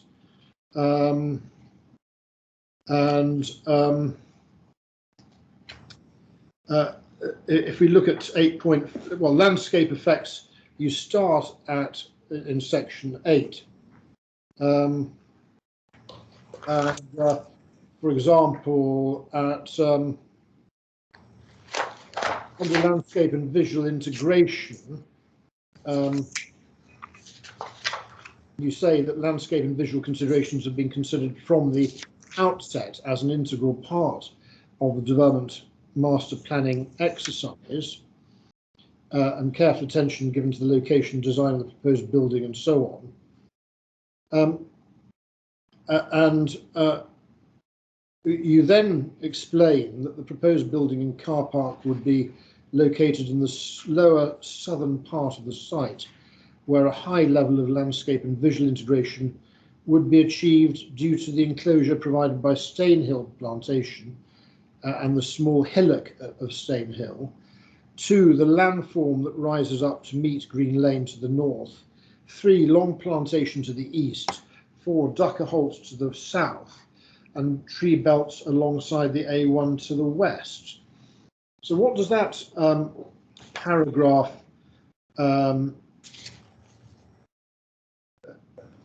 tell us about the effect of the proposal?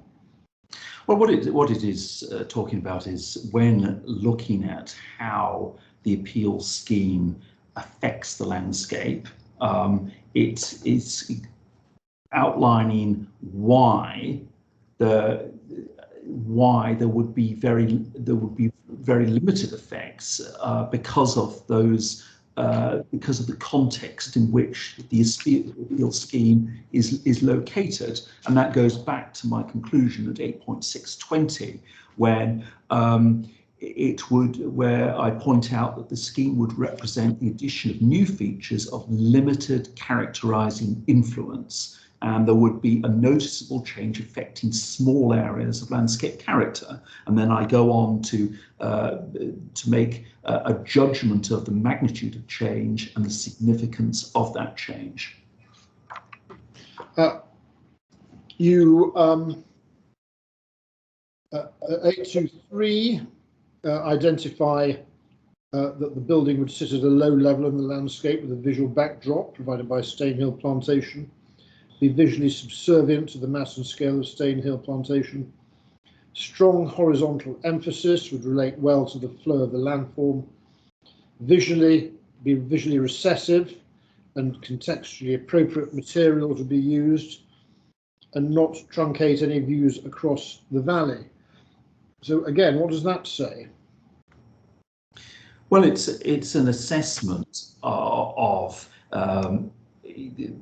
I'll pick pieces out at random in terms of the views across the valley, and this relates to how the appeal scheme would its potential effects on visual openness of the greenbelt, its effects on visual amenity, and how well it sits in the landscape. So no truncation of views across the valley. It's visually recessive. It's strong horizontal emphasis and relate well to the flow of the landscape. In other words, we've got the building, because of its location and design, the flow of the landform is uninterrupted, and this relates to the visual flow through the fields that lie to the south of Green Lane. It's that flow is conserved because there is, apart from those retaining walls that we've referred to earlier, you've got that continuity of the landscape. Hedgerows, you were taken to task for explaining how much hedgerow would be removed, paragraph 8.5.2 of your evidence.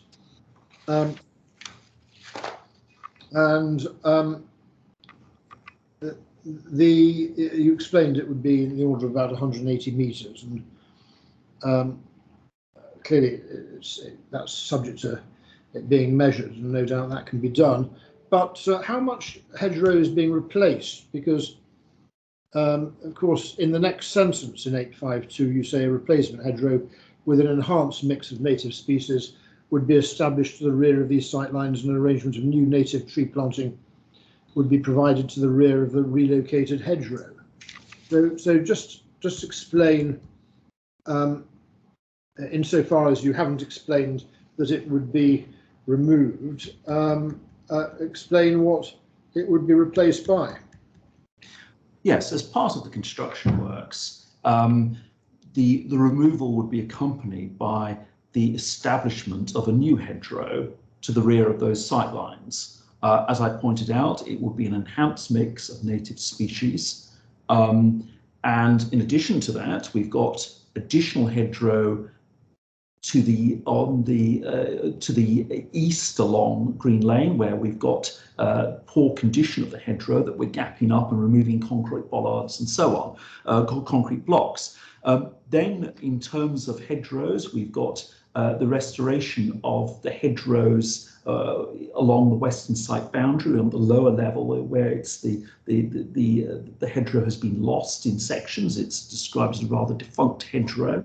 We're enhancing the hedgerow along the southern site boundary, and then we've got a new hedgerow of the order of sort of 700 metres along the eastern site boundary. So an overall significant increase in hedgerow planting on the site. And what about trees?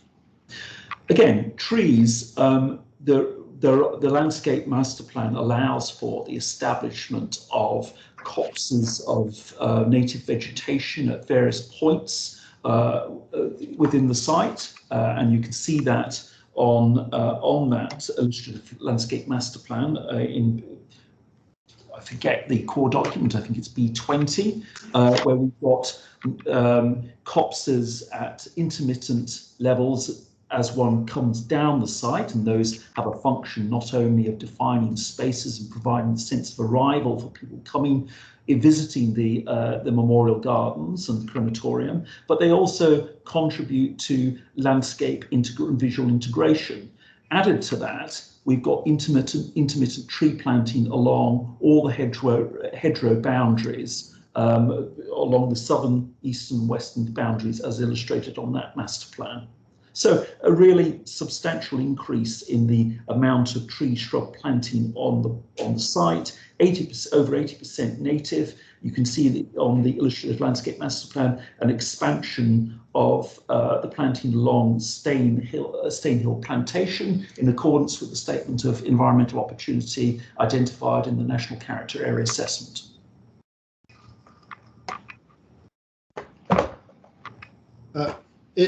Can there be any doubt as to what the effects are of the proposal on the character and landscape of the area if one reads your proof of evidence and the LVA?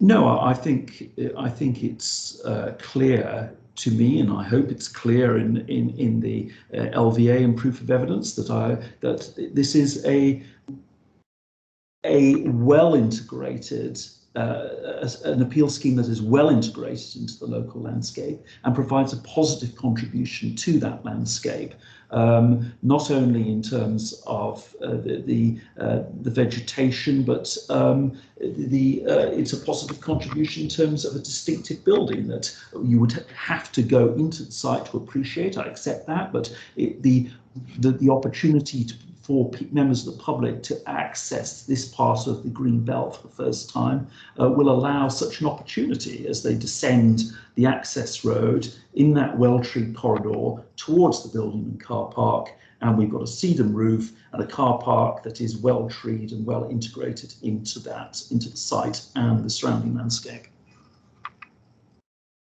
Okay. I'm sorry, one other point. I think it was Miss Oxley who was critical of the alignment of the access road.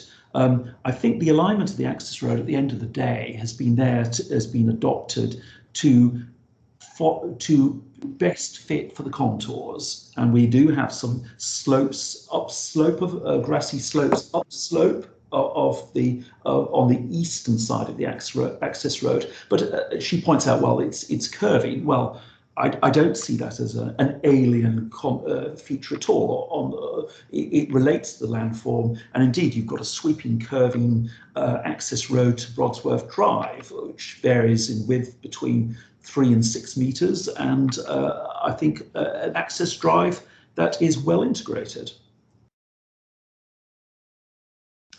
The inspector asked you about your own experience in greenbelt cases and cases in particular of encroachment, and I was hoping to take you to the Wergs decision, which is actually one of a number of cases of development where there's been encroachment into the greenbelt. The inspectors, it was a conjoined inquiry with a proposal by Westerly at a site called Essington. The appeal decision should be at document H11, but unfortunately, as far as I can see, at least on my copy, although the inspector's report is there, which is one report which deals with both schemes. I can only find 2 copies of the Secretary of State's covering letter, and they both relate to the same site at Essington. So I think we'll have to remedy that and put in, or get put in due course, the WERGS, the Secretary of State's decision on WERGS.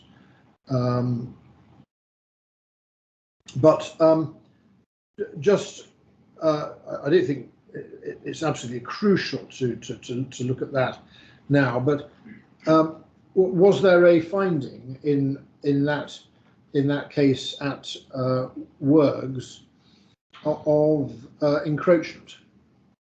No, I think the finding, as I recall, was that the appeal scheme would safeguard the countryside from encroachment. Oh well, I think in that case we better wait until we get that document in front of the inspector, because I don't want to mislead the inspector by asking you to speculate on what the decision actually was.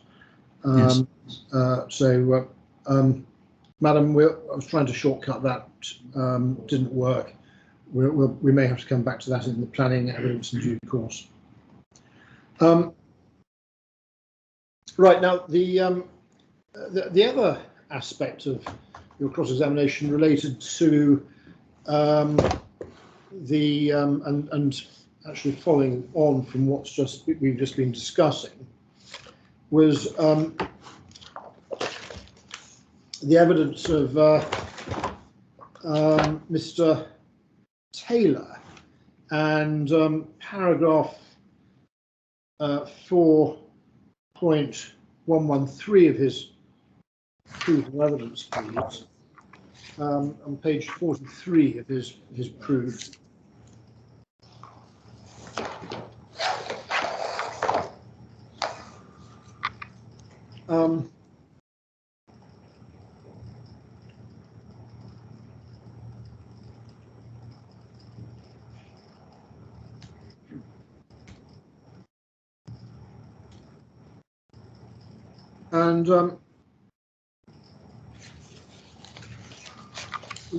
You were well from Mr. Barrett that you had some difficulty understanding where the words came from in paragraph 4.113,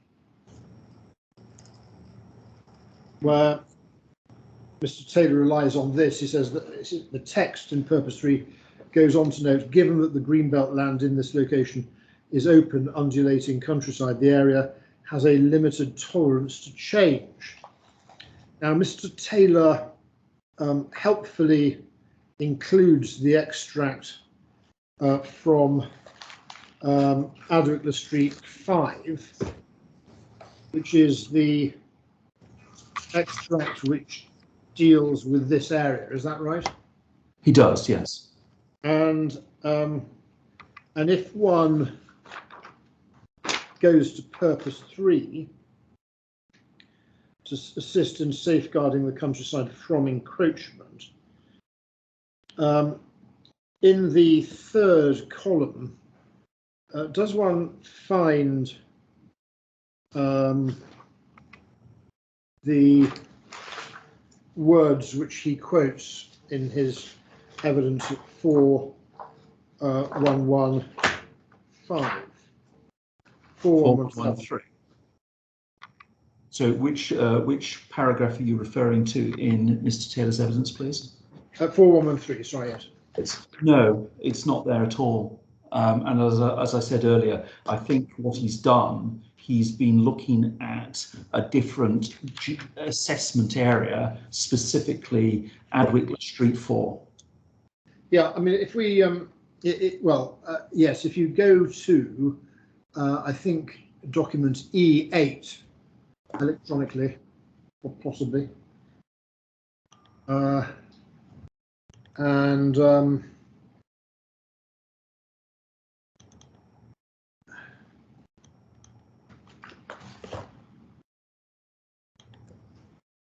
if you go within that document to, well, I've got it as page 97 of 355.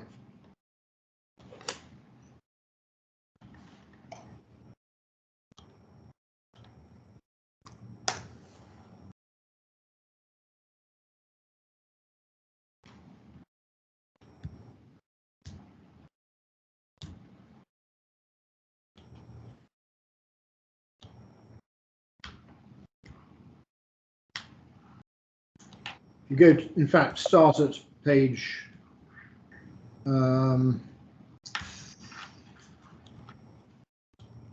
page 96 of 355.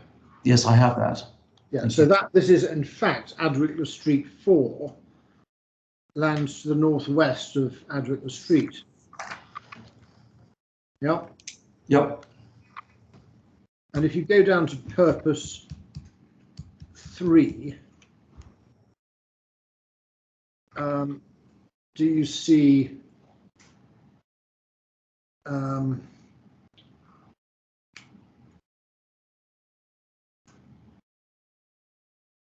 to assist in safeguarding the countryside from encroachment? And then in the next column over, it starts, the character of the landscape is open, rural countryside, a character which is only reduced by the presence of strategic infrastructure and pylons which adjoins the general area, etc., etc. And then cast your eye down to a sentence that begins, given that the greenbelt land in this location is open, undulating countryside, the area has a limited tolerance to change. Aside from the inset village of Hampole and the limestone quarry, the area has components that are easily replaced or substituted. The land at this location is in a fair condition. So does that appear to be the quote? Because if you go on to see, it says, on the whole, development within Adwickler Street 4, particularly in the west, would have a negative impact on the physical landform, and development would have an impact on the mixed but generally extensive views across the area. On balance, the area contains greenbelt land that is moderately sensitive to encroachment. Is that what he's quoting at 4113 and 4114? Yes, it is. I've done a word search, and the sentence at 4113, it only appears in this document once, and it is on page 14, as you've identified. And you can, and I think it's clear from 4114 that the quotation again is extracted from Adwickler Street 4. Yeah, good. Thank you very much.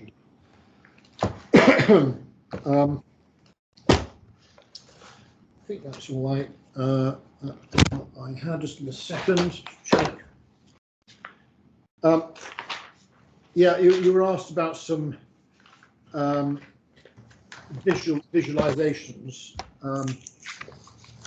Were some visualizations provided? Yes, they were. They're in the design and access statement. Thank you.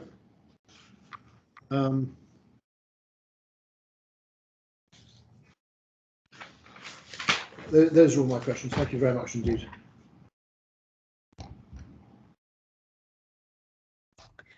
Thank you, Mr. Village. Mr. Kirkpatrick, you can relax now. Thank you very much. I just wanted to take soundings in terms of suitable break times, but also, Mr. Village, if you could give us an update in terms of the rebuttal for the new evidence received by Mr. Mitchell before we do so. Yeah, well, I can tell you, Mum, that it landed in my inbox a few minutes ago, and so a few minutes ago, actually in fact, it landed in my inbox at about 11:30. I haven't, I'm afraid, had an opportunity to read it through finally myself yet. I'd like to do that. I don't think it'll take me very long, but what I suggest is that if you just give me 20 minutes or so, and then if I'm able to release it, I'll ping it over or to my learned friends, and they can distribute it among their team, and we can send it to PINS as well.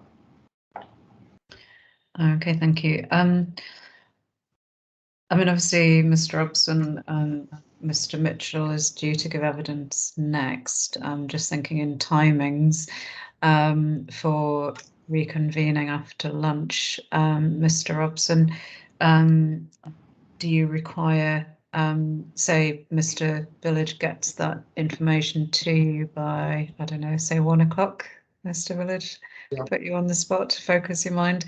Mr. Robson, if we reconvened at 2 o'clock, would that give you sufficient time to consider the document? Ma'am, might I ask for till 2:30, which would give us an hour and a half, which would allow for time to read, for me to have a conversation and a chat with Mr. Mitchell. Sorry, forgive me. I was thinking about something else and I lost the name of my own witness, Mr. Mitchell, and to plan examination in chief. I hope that extra half hour would hopefully shorten time that would otherwise be spent in examination in chief. Okay, I mean, obviously, I am conscious of time. Absolutely, yes, ma'am. Generally, but and obviously we're finishing earlier today, but hopefully it would save you time and evidence in chief. So, is 2:30 acceptable to other parties? Mr. Village, Mr. Barrett. Madam, if Mr. Village will no doubt have more relevant comments than I do. My position is one of neutrality. Madam, I see the sense in having an extra half an hour. Mr. Village. Yeah, I think he's got to be able to have time to read it, and obviously Mr. Robson's got to be given an opportunity to discuss it with his witness. So, Okay, give me time to read it as well. So, as much as I'd like to complain about it, I can't. I don't think at this stage. I'm sure we're all going to be having a working lunch. Okay, then. Well, I shall adjourn the inquiry until 2:30. Thank you very much. Thank you.